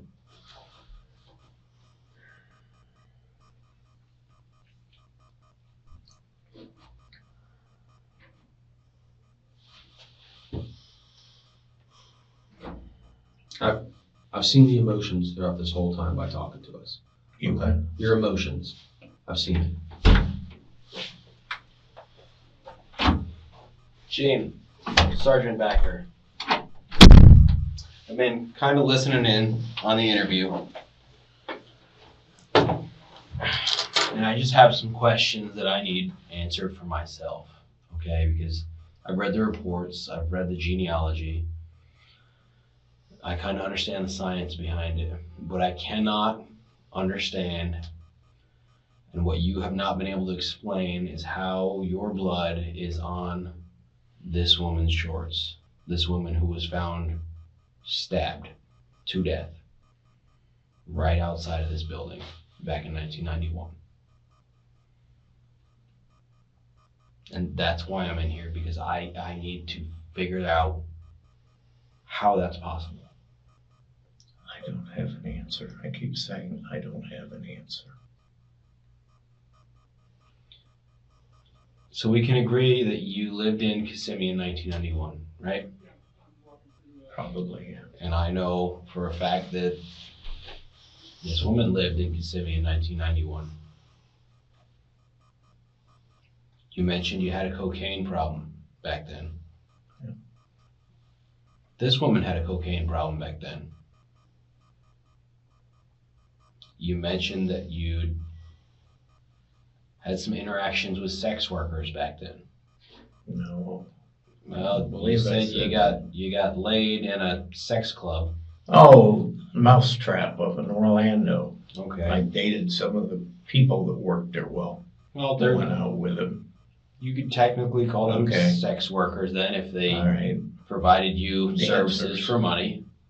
Okay. This woman was a sex worker. I don't know that she worked there. She more, as far as I know, worked the streets. But she also frequented areas like McLaren Circle, which you said you frequented. No, I said I went once Okay. because I got stopped on the way out. You went there with the intent to buy cocaine. Yes, sir. And she also used cocaine. You said you had an alcohol problem, right? That caused you to have blackouts? I have blacked out drinking, yes. And the fact that you cannot explain how your blood ended up on this woman's shorts, you don't think that could be because of your drug and alcohol use? That maybe you had some sort of blackout? Maybe you were with this woman one night? When I blacked out, I was mostly at home and lived in Orlando, where I live now. There was a 10-year period where I didn't go to meetings, but I was sober because of my wife. Because her first husband was an alcoholic. Okay, but in 1991 you were not sober. No, off and on. In 1991 you were using drugs and alcohol at the same time. I would imagine then, yes. You would imagine? I drank, and I because I was going to NA and AA. Is there a lot from that time period that you can't remember? No, I can probably tell you where I worked and what I drove, and But how about when you weren't at work and when you weren't driving, when you were out enjoying your weekend off or your nights, having some drinks, having some cocaine? I very seldom drank out. It's too expensive to drink out. I drank at home. That's where we were drinking before we got sober, my wife and I, at home. But you admit that you did drink and you used cocaine and you weren't always working. Yeah. So on those nights and weekends where you were not at work and you were drinking and you were using cocaine, how was your memory then? Can you remember every one of those nights? Can you remember the finite Probably details? not, no. So is it possible that you met up with this other cocaine user? Maybe you guys hung out together. Maybe it was just an acquaintance. Maybe she tried to sell you drugs. Maybe she tried to steal your drugs. And maybe something happened. Maybe there was an argument. Maybe there was a fight. Maybe she stabbed you first. But there's got to be a reason. There's got to be an explanation for how your blood ended up on her shorts. I don't have a clue. The girl does not ring a bell. I'm sure I would remember that crap.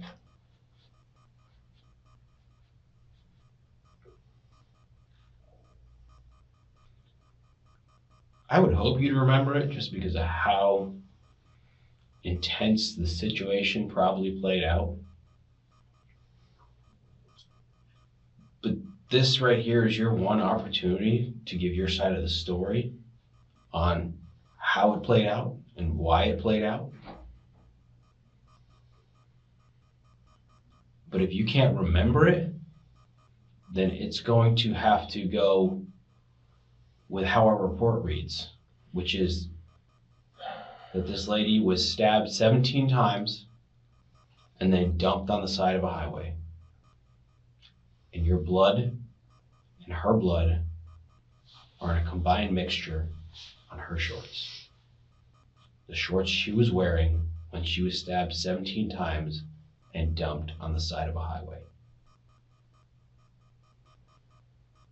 I don't have a side of the story.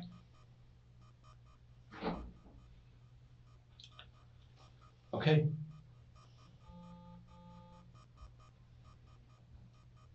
Just wanted to give you an opportunity, if you had a side, to air it out. I don't have a side of the story. Because that, like I said, that's the story that we put forward to the judge. That's the story that the judge signed an arrest warrant on.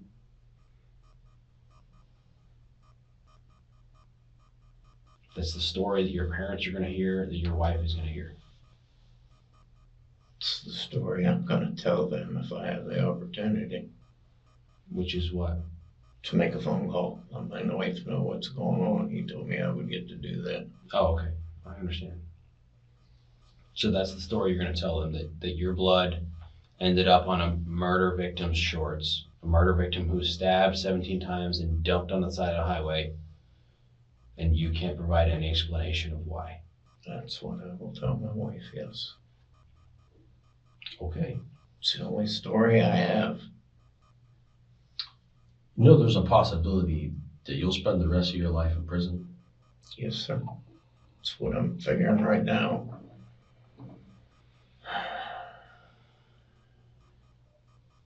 You seem very calm for a person who's being accused of a violent murder. Like, not shocked. I don't know what to do. I'm scared as hell. I don't know.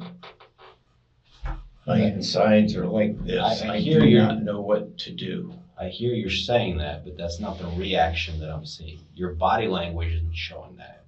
Your body language is How speaking am I with supposed someone. to be acting? Well, I've seen people who are accused of things they didn't do, and it's a different reaction. Not all of them have the same reaction, but it's very different from the reaction that you're having now. The reaction that you're having now is one of content. Like, it finally caught up with you, and you've just given up, and you have nothing to say. Not surprised, not angry, not confused, just content. No, I'm not content. I'm scared as hell, and I'm worried for my wife. You're telling me that I'm there. I'm telling you I wasn't. I don't know what to do. What good is it going to do me to kick and scream and cuss and carry on? I've learned to be a little better than that. It won't do you any good, but that is okay? the most common reaction for someone accused of something this violent when they know that they're innocent of it. In my head, what I've learned to believe is this will work out the way God wants it to work out. That's the spirituality that I've learned through the AA program. Things take care of themselves. It doesn't do me any good to kick and scream. I'm about in frickin' tears because I don't know how this happened.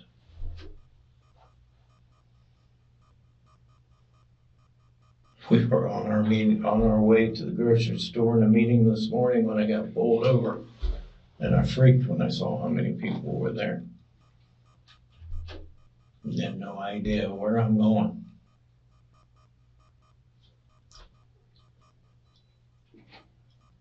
You didn't say a word on the entire drive here. No.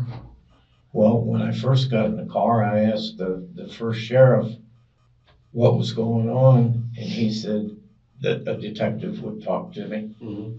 And he asked me about country music and I think what I did where I worked. I told him when I retired, and I was very uncomfortable with the handcuffs and that. In the last trip here, you guys' cruiser is very tight, and I was trying to get catty-cornered so that they didn't hurt, but I'm just scared. I didn't know what to say. And for someone who would have no idea what's going on, that's typically not the reaction when they get stopped by the police, put in handcuffs, and then driven somewhere. Okay, why would I think that these guys would be any different than the first one that told me I would find out when I got there a detective would talk to me? Okay. I didn't figure that these guys would be any different. Even if that's the case, though, once you get here and the detectives lay out a homicide in front of you, lay out a warrant that shows that you're the one being charged with that homicide, lay out DNA evidence that says you were there when she was killed, and your reaction is just contentness. No shock, no awe, no disgust, no anger. All the human emotions that would go with a false allegation weren't there.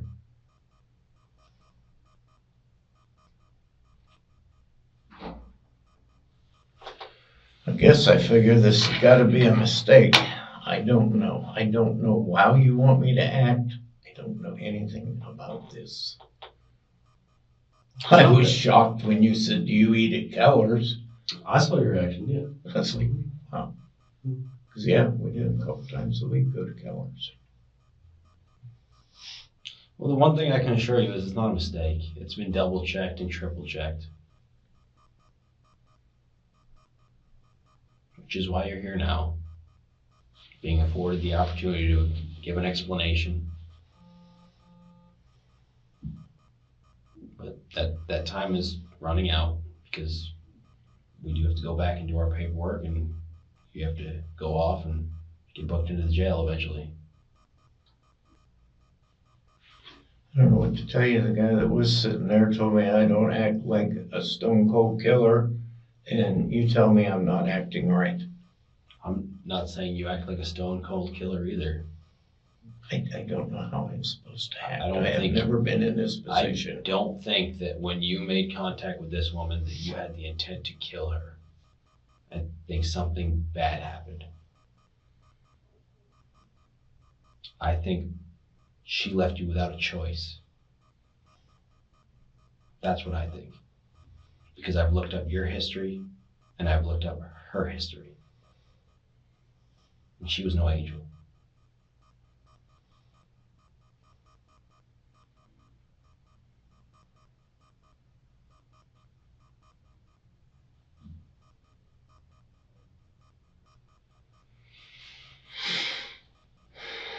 Is it just too difficult to say out loud? Would it be easier to talk about it if I gave you a piece of paper to write what happened? No, because I don't know what happened. I didn't know this woman.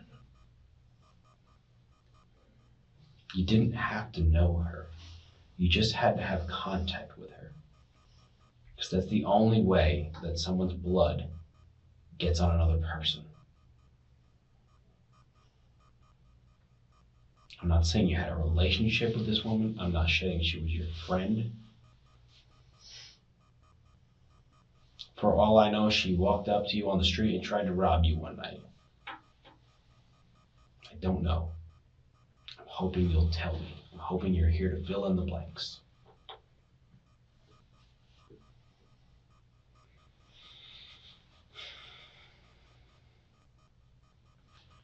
I don't have anything to say. I can't say anything. Okay.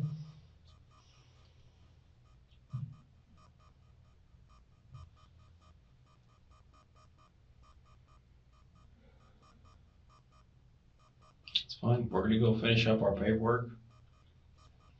You're gonna end up going to the jail. You'll have a chance to make some phone calls. Call your wife.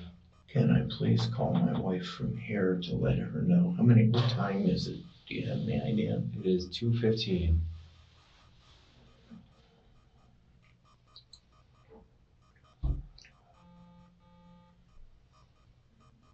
Can you let me make the phone call to my wife? You can sit in here and listen to me. Our protocol is not to do that. You're afforded phone calls once you get booked into the jail. She's 75 years old. She's got memory issues. I gotta get somebody to take care of my parents. Tomorrow he's 93, she's 87. I gotta get them. You to the provided us doctor. with her phone number, right? Yes, sir. We'll go ahead and make a phone call to her. Okay, please. Okay.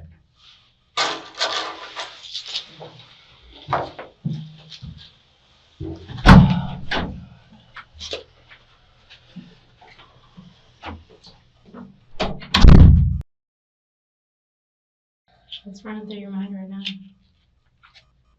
Oh, my wife.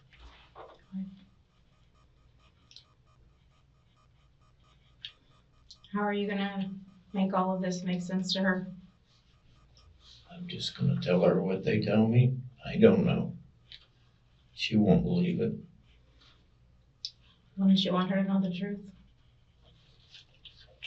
Yeah, and the truth is, I don't have a clue what's going on. The detectives explained to you that the shorts that she's wearing right here, right? They have your blood on it. They told me Can you make that make sense?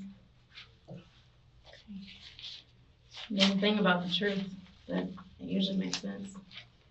Ma'am? There's a thing about the truth and it usually makes sense. I'm just trying to understand how all of this led us to you.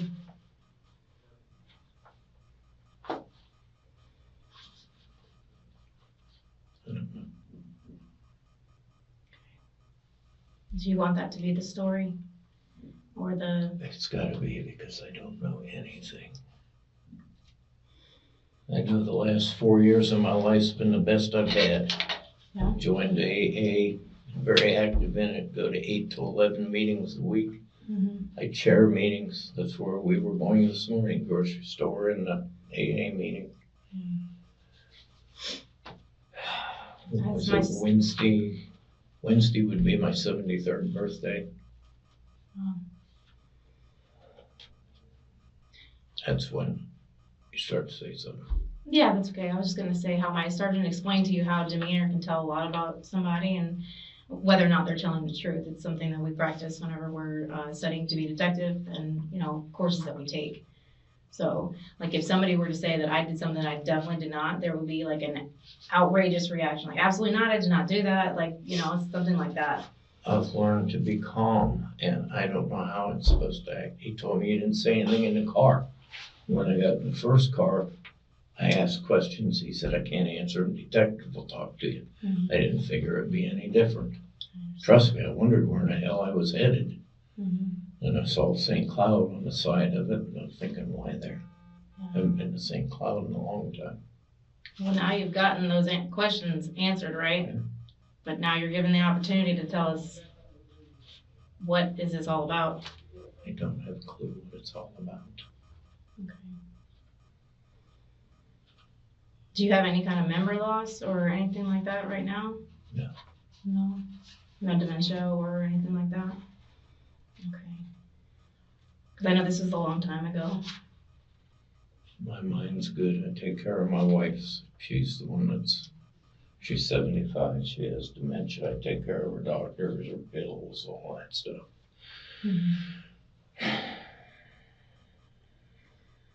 Who's gonna take care of her now? I don't have a clue. You see the drawings on the wall right now at this point? Like, they've already shown you the warrant, they've shown you the evidence they've gained through the investigation, and you have no explanation as to why. Okay.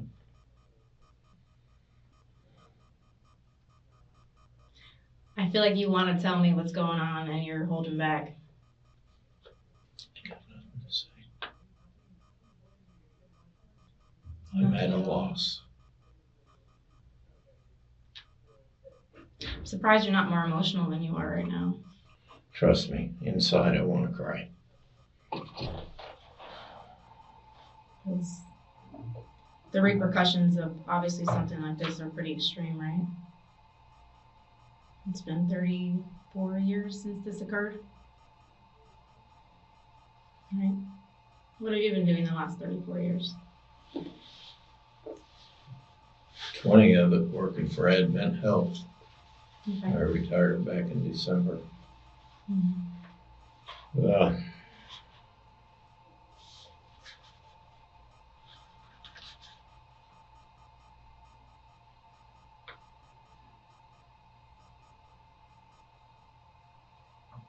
I really don't know what I've been doing. Okay. Working. What about her? He showed me these. Oh. I don't know her. Don't think I've ever met her. I said possibly in an AA or an NA meeting because I was dealing with it back then. Mm-hmm. Just didn't take it serious.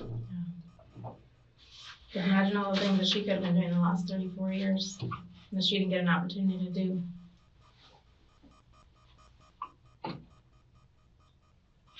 Does that weigh heavy on you at all? Is that what? Does that weigh heavy on you? No, because I didn't do this.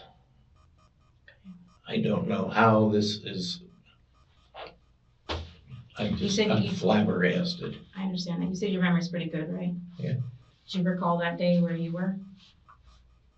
I don't know what day it was. It's that day.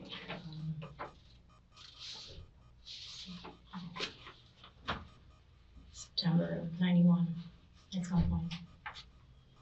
I can't tell you what I was doing in September of 91 now.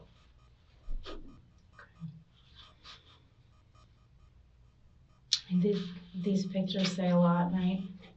You say a picture's worth 1,000 words.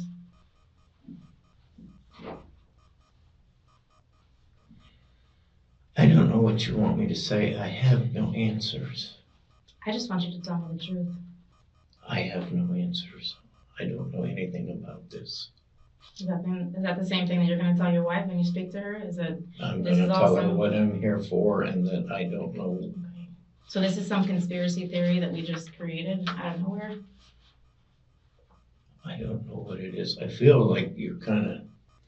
Because I know you want to say something. You can't want this to be the end result of all of this. Wouldn't you want the truth to be told? If I knew what happened, I'd want to tell the truth, yes. Are you sure I can't offer anything to eat? Hello? Cindy, Yeah. I am in St. Cloud St. Cloud. and I'm going to jail for a murder that they have my DNA on that happened 33 years ago. What's that do, babe? I don't know. They keep questioning me and telling me that I'm not telling them something and I have nothing to tell them.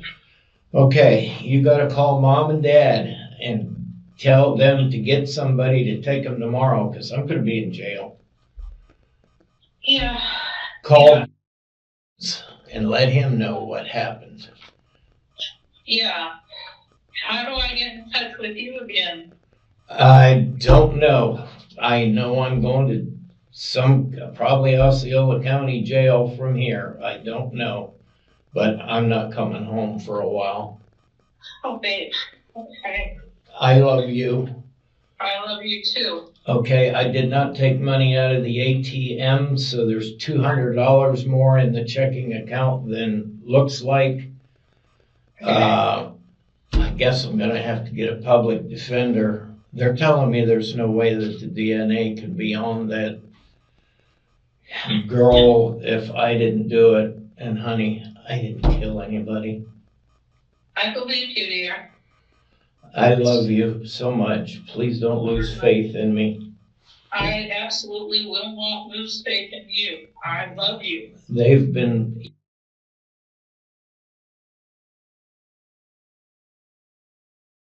there. No. Yeah, they've been watching me for a while. They keep wanting me to tell them a story. The detectives keep saying you're not a killer. We know your record, but I can't explain what happened. I've had two ladies now, 5 different people in here. Keep telling me, we know you want to tell us something. I'm like, I don't have anything to tell. This was supposed to have happened when? 91, I guess.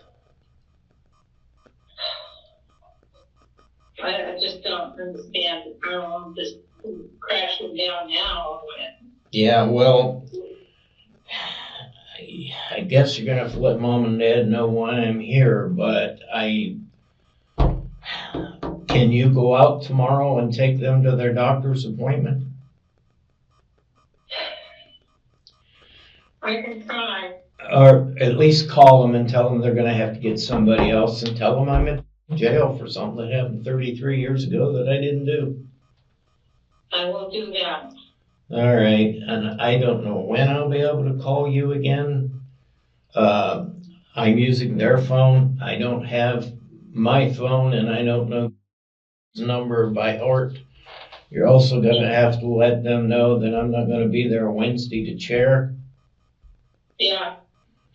And you have a doctor's appointment Thursday over there off of Palm Springs. Yeah. Don't worry about that stuff. I'll talk to John. Maybe he can help me out and all the rest of the stuff.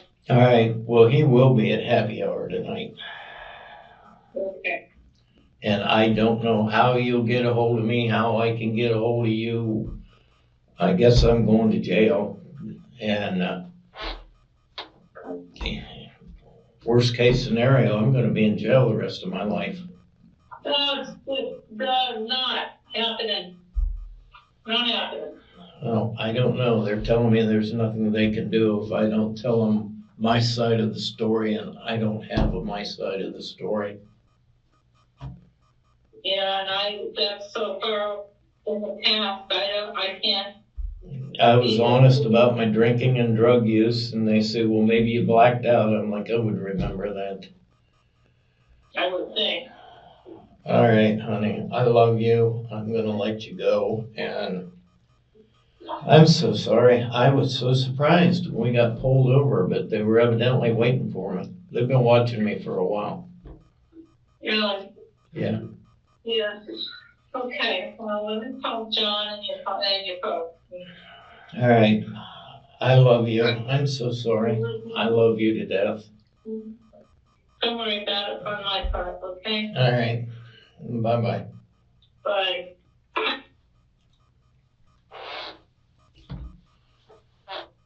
Oh, my God.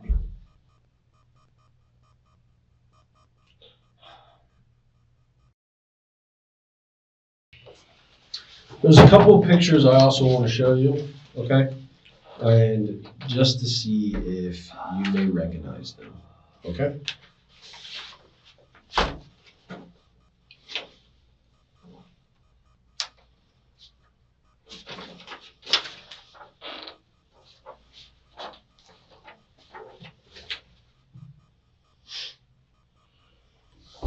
Do you have a name to go with that? His name's George Hall. Oh, no. No. was thinking maybe it was one of the black guys I used to work with out at the Orange Groves, but I didn't work with anybody named George. No. Used to call him P. Hall. No, that would be Shorty or Aaron that I worked with. I don't even know if they're still alive. I knew about that person.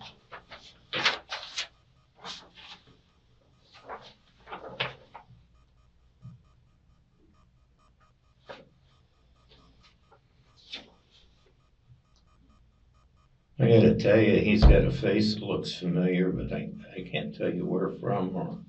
Okay. His name's Brian Brooks. Yeah.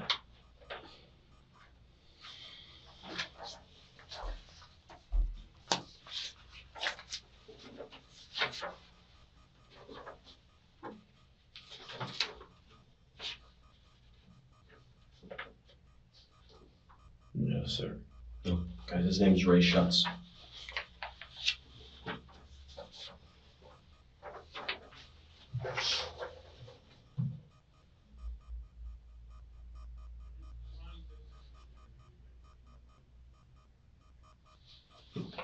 Are they from Kissimmee? Mm-hmm. Oh, Yeah, all these individuals are from Kissimmee. okay. This guy's name is Thomas Charles Shelton. Does that sound familiar?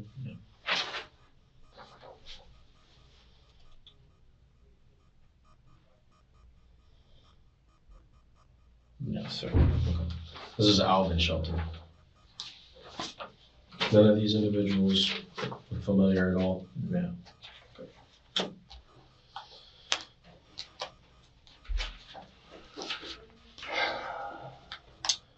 Well, those individuals had some kind of association with her and lived in the same areas as she did and you did as well, okay? And they were speak to originally when this happened about what happened. And your name only came up because of your blood.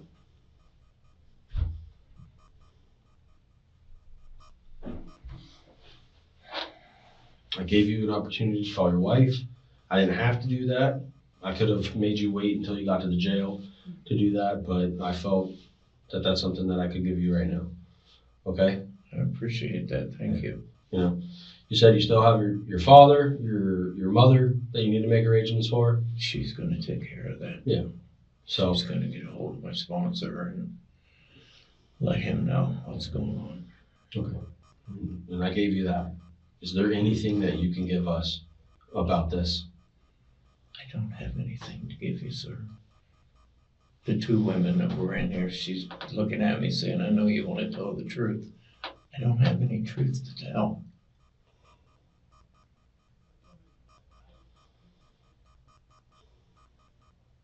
Do you understand? If I could do something to make it look better on me, I would. I understand that. Like I said before, we're here for just the truth. We're not here to let you say something that's not true. We're here for the truth. Okay? And the issue we have here is your blood. That's going to be a huge issue to explain that. When you don't remember anything, you're not at all. So that's going to be a big problem. I'm pretty sure you can understand that.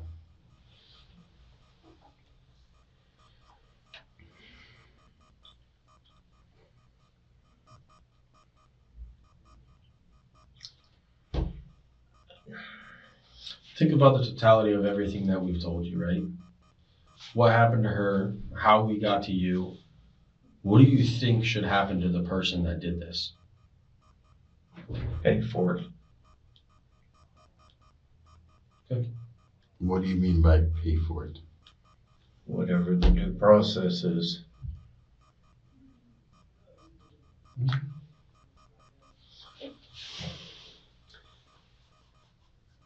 I think you had some involvement in this, okay? I just think you can't say it. I think that you just cannot say it. Just like we said before.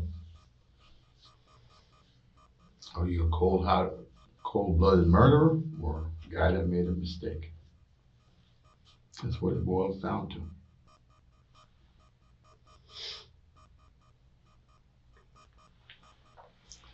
I can't tell you what I don't know. We get that.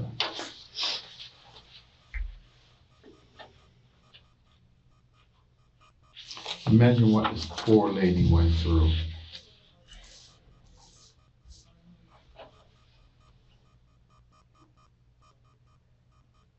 Because that's vicious. I don't wish this on my worst enemy. And I got a couple of them. I wouldn't want to see this happen to anybody. But this poor lady endured this, went through this, and now she's no longer here, which is unfortunate.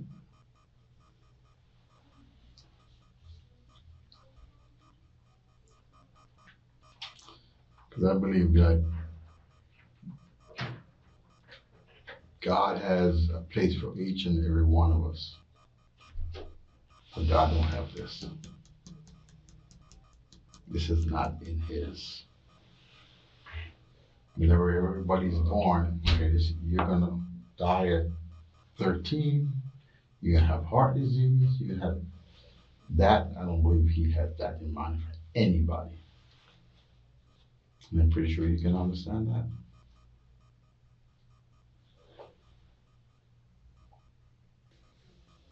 What'd your wife say all about this? She doesn't believe it. You blame her? Do I blame her for not believing it? Yeah.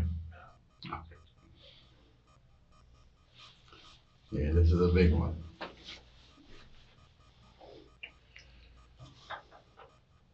I asked her to take my parents out or else go get my parents tomorrow or else call them. Mm-hmm.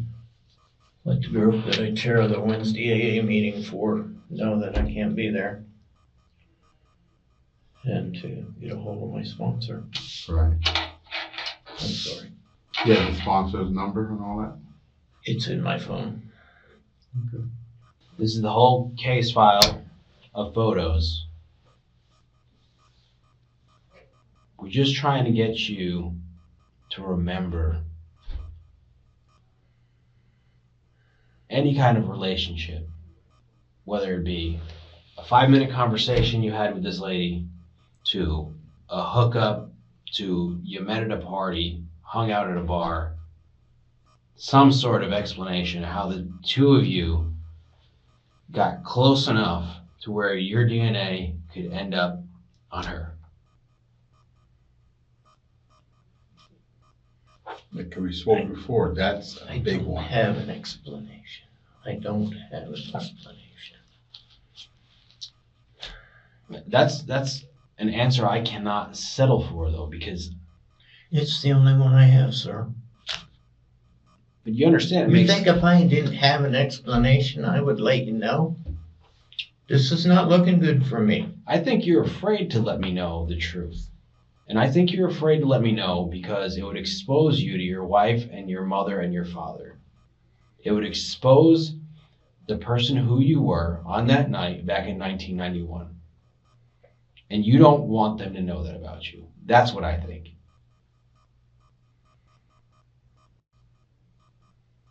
Am I right? My parents and my wife know I was not an angel before I got to where I don't drink at all anymore. Okay. We damn near got divorced over it. But what woke me up was her damn near dying. I was retired. I was home 24/7, 365. She quit drinking on a Sunday, had a hip operation on a Tuesday. Came home Thursday night, then went into DT's. I drank so much, and I was home 24/7, that I didn't know she drank that much. That's what woke me up. Well, you weren't home 24/7, okay? Because where would you go and get? You mentioned, unless we're talking about your second wife. We're talking about my wife now. No, is My it your first- first or second wife? This is my second wife. My first wife and I lasted a year. Right. And I was 20 years old.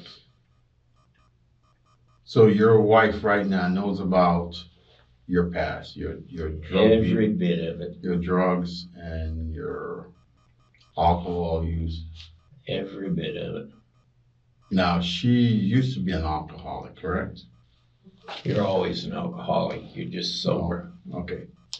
But did she use any narcotics? No. Okay, just alcohol. Yeah. There's a big difference between they know about your drug history, they know about your alcoholism, and they know that you're a killer. There's a big difference there. And what you're afraid of them finding out is that you're responsible for that. That's why you can't explain to me how your DNA got there, because the explanation would result in you having to admit to your wife and to your mother and your father that beyond the drug and the alcohol use, that you also killed someone.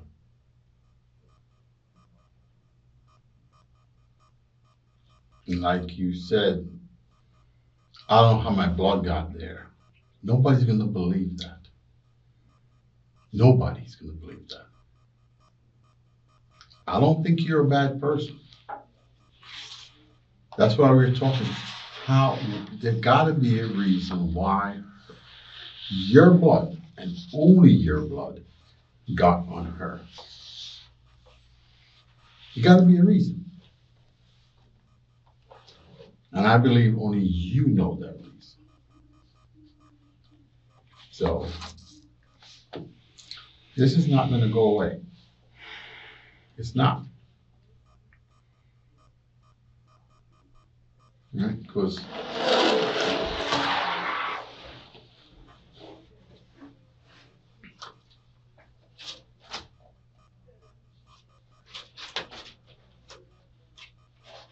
and I know she didn't get killed here.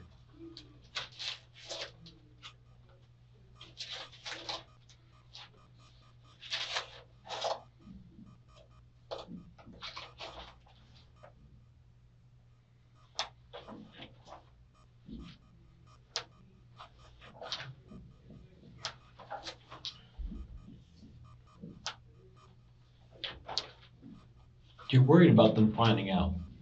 But that's not what you need to be worried about. They're gonna find out. I've already told my wife, and she's telling my parents. She hasn't told them already why I'm here. Right. But your wife hasn't seen these pictures. She doesn't know. You told her that, well, I'm surmising, I'm in here for murder. I'm in here because my DNA was on a woman that was Right. murdered 33 years ago. Right. But she doesn't know about these pictures. She hasn't seen how horrific these pictures are. And she's going to see them. Everything is gonna come out in trial. Mm-hmm. Everything. Yep. They're going to play all these pictures. They're going to show all these pictures. So if she comes to the trial, she's going to see them.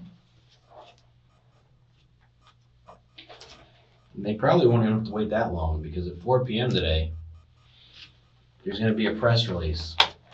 And the news is probably going to pick up on the story, and then at 5 p.m. it's going to be all over.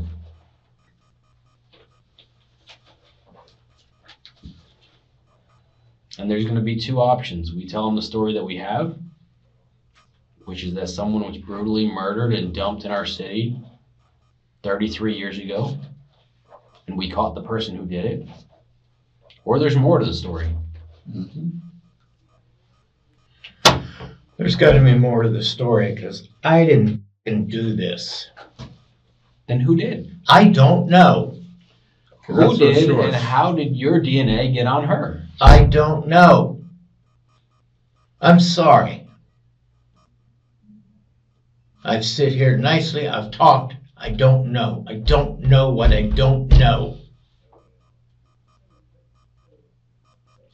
Why don't you know it? Was it because you were? Because I didn't do it. Then how did your blood I get over don't here? know. That's her shorts. Your blood is on the shorts. There gotta be a reason why your blood, and only your blood, is on her shorts. Nobody else's. And your blood, and what's even worse, your blood is in with her blood. So that's why when I spoke to you earlier, this is why I know there is some kind of close contact. It has to be. Because I'm pretty sure you're not going to cut yourself and all of a sudden throw your blood and it gets on her pants. It doesn't work that way. Especially when you say you've never seen her before. Exactly. I'm just trying to make it make sense. That's it. It doesn't make sense to me. Right. So I can't make it So, make sense. if it doesn't make sense to you, then you can understand why it doesn't make sense to us.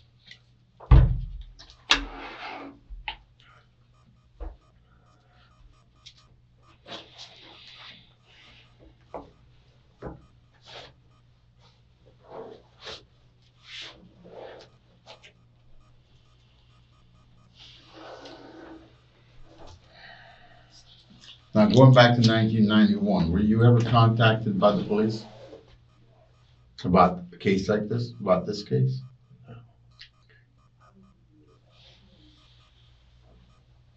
Did you recognize any of the photos that they showed you earlier? You didn't know any of those men? No, sir. Never heard their names? I said one looked like he might have looked familiar. I didn't recognize the name. That was, I think, Brian. So no, I did not know those people.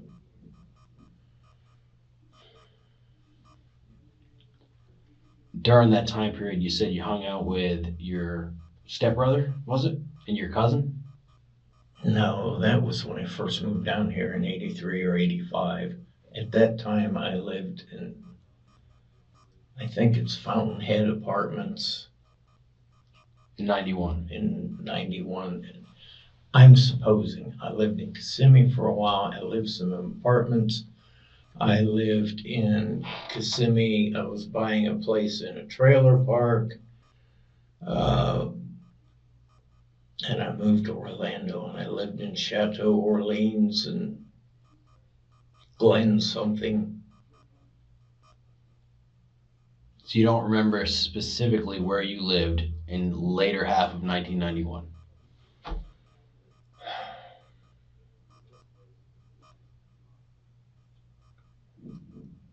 Specifically, no. How about who you hung out with? Closest friends? Bennett Butkus, who now lives in Kissimmee, or in Kentucky. He was a roommate of mine.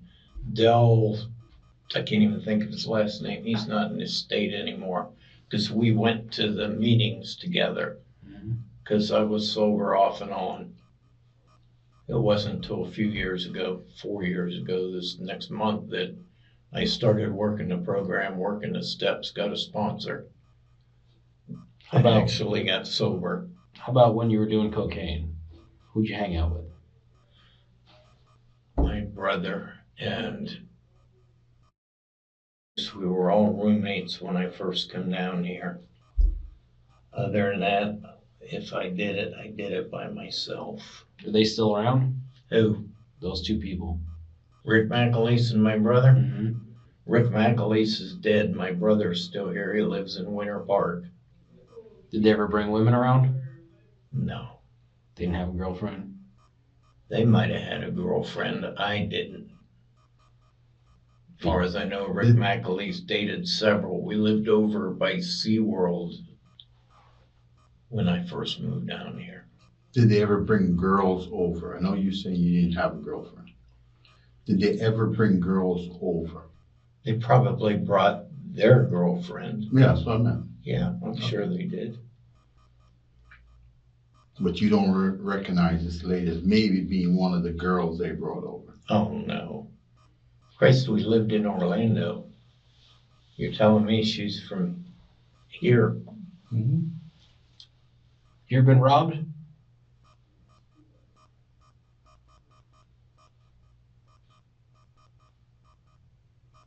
no, Or had your drugs stolen from you? no, Their money stolen when you were trying to buy? yes, Where'd that happen? McLaren Circle. Do you remember who you were buying from? Some black guy. How was he the one that stole your cash? The guy you're buying from? Yeah, he reached the car and took it. Do you remember? Into your car and took it, or My car, yeah. okay. You remember about what year that was? I don't have a clue. I'm going to say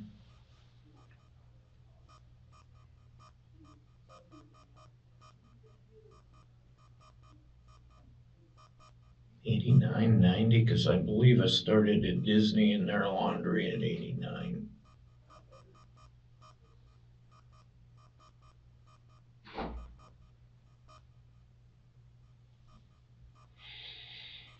You say you only bought in the Circle one time. Yes, sir. How about in Kissimmee in general?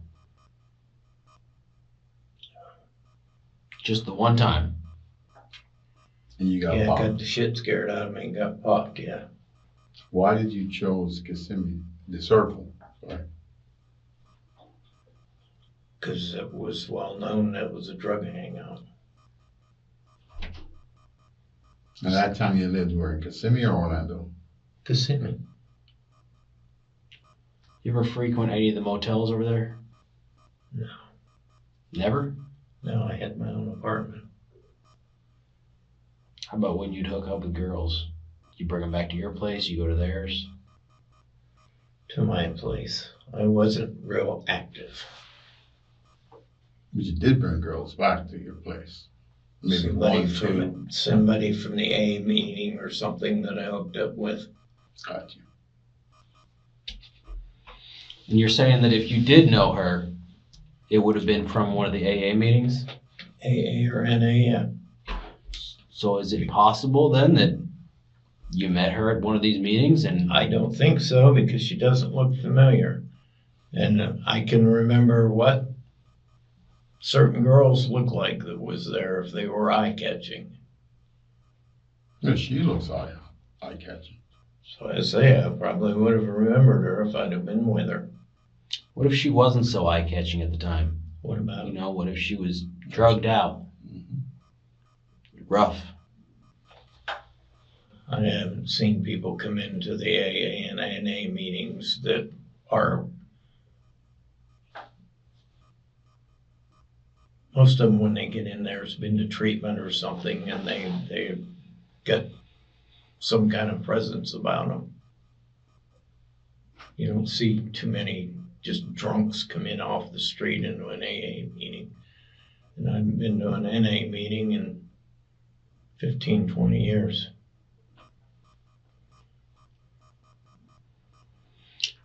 Going back to when you were buying drugs and you got robbed, did he fight you at all the time? Took my money and took off and tried to get my car keys, and I was glad I kept a hold of them and I got the hell out. Was it physical? Huh? You get roughed up at all? Physical? He reached through the window, grabbed my money, tried to grab my keys. I stopped him from getting my keys. When he left, I started the car, I rolled the window up, and I got the hell out of McLaren Circle. So you didn't get hurt? I did not get hurt. Got scared out of me because Osceola County Sheriff pulled me over, searched my car, What did they find? nothing. So you really don't have any enemies then? Not that I know of. No reason for anyone to set you up for a murder you didn't commit? No. You don't remember ever getting into a fight with anybody where it got physical and you got hurt? So no way somebody would have gotten your DNA to plant if they wanted to. And it's on her. You see where I'm going with this? It just keeps pointing back You're to. going in fucking circles and I No, don't have an answer I'm for trying you. to come up with any plausible explanation for how your blood ended up on a person that you've never seen before. And I keep telling you, I don't know. I get that, but I've just ruled out every plausible explanation I can think of. Well, I'm not gonna sit here and tell you something that I know is bald-faced wrong. No, don't do that. I don't know of anybody that would want to set me up.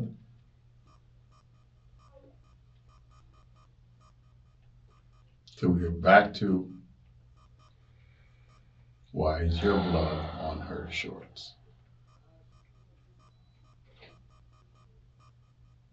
And this is a woman that got murdered.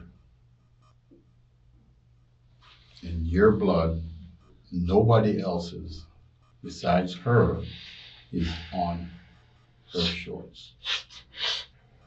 And that's where the big problem lies.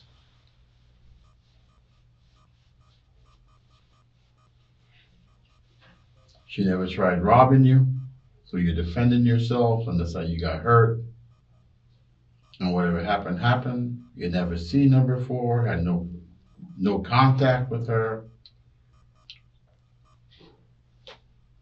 So there gotta be a reason. The blood doesn't just show up like that. It has to be a reason why it's there. I don't know the reason. I know. I don't have an answer. You can turn it all different ways. Keep asking me 30, 40 times. I don't have an answer. I know that. Okay. But do you understand the issue that you're in? Yeah, I'm being charged with murder that I don't know anything about. Okay.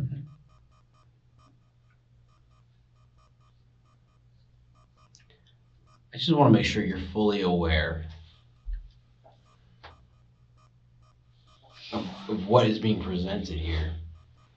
We presented our report to a judge who signed that there's probable cause for your arrest based on all the evidence, right? Yes. Your DNA on the victim of a murder. Yes. That's eventually going to go in front of a jury and a judge. And it's still going to be that same story.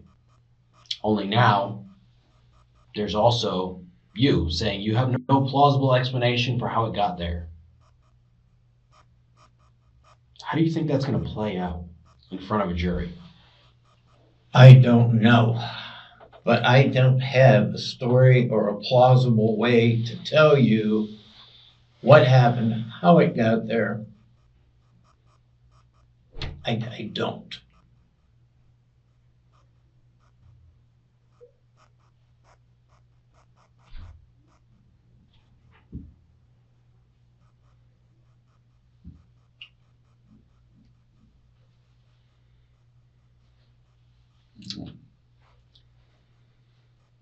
The only thing I can say to you is, and I really mean this, good luck.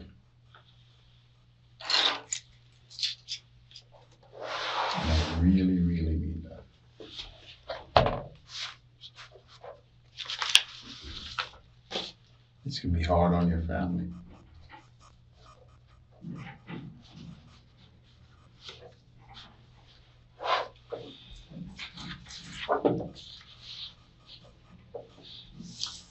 I'm not gonna lie, I'm a little disappointed.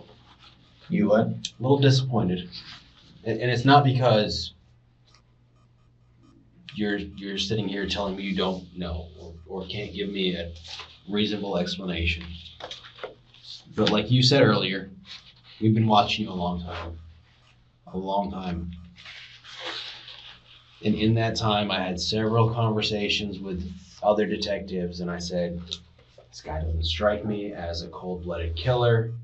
There's gotta be an explanation. I was so looking forward to this day that we finally get to bring you in and I get to hear your side of the story. And that's what I'm disappointed in, that you have no side of the story. Right.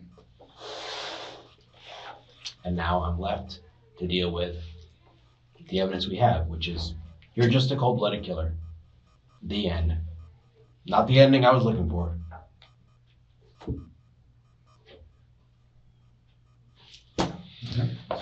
So I have nothing else for you. Your paperwork will be done shortly. All right.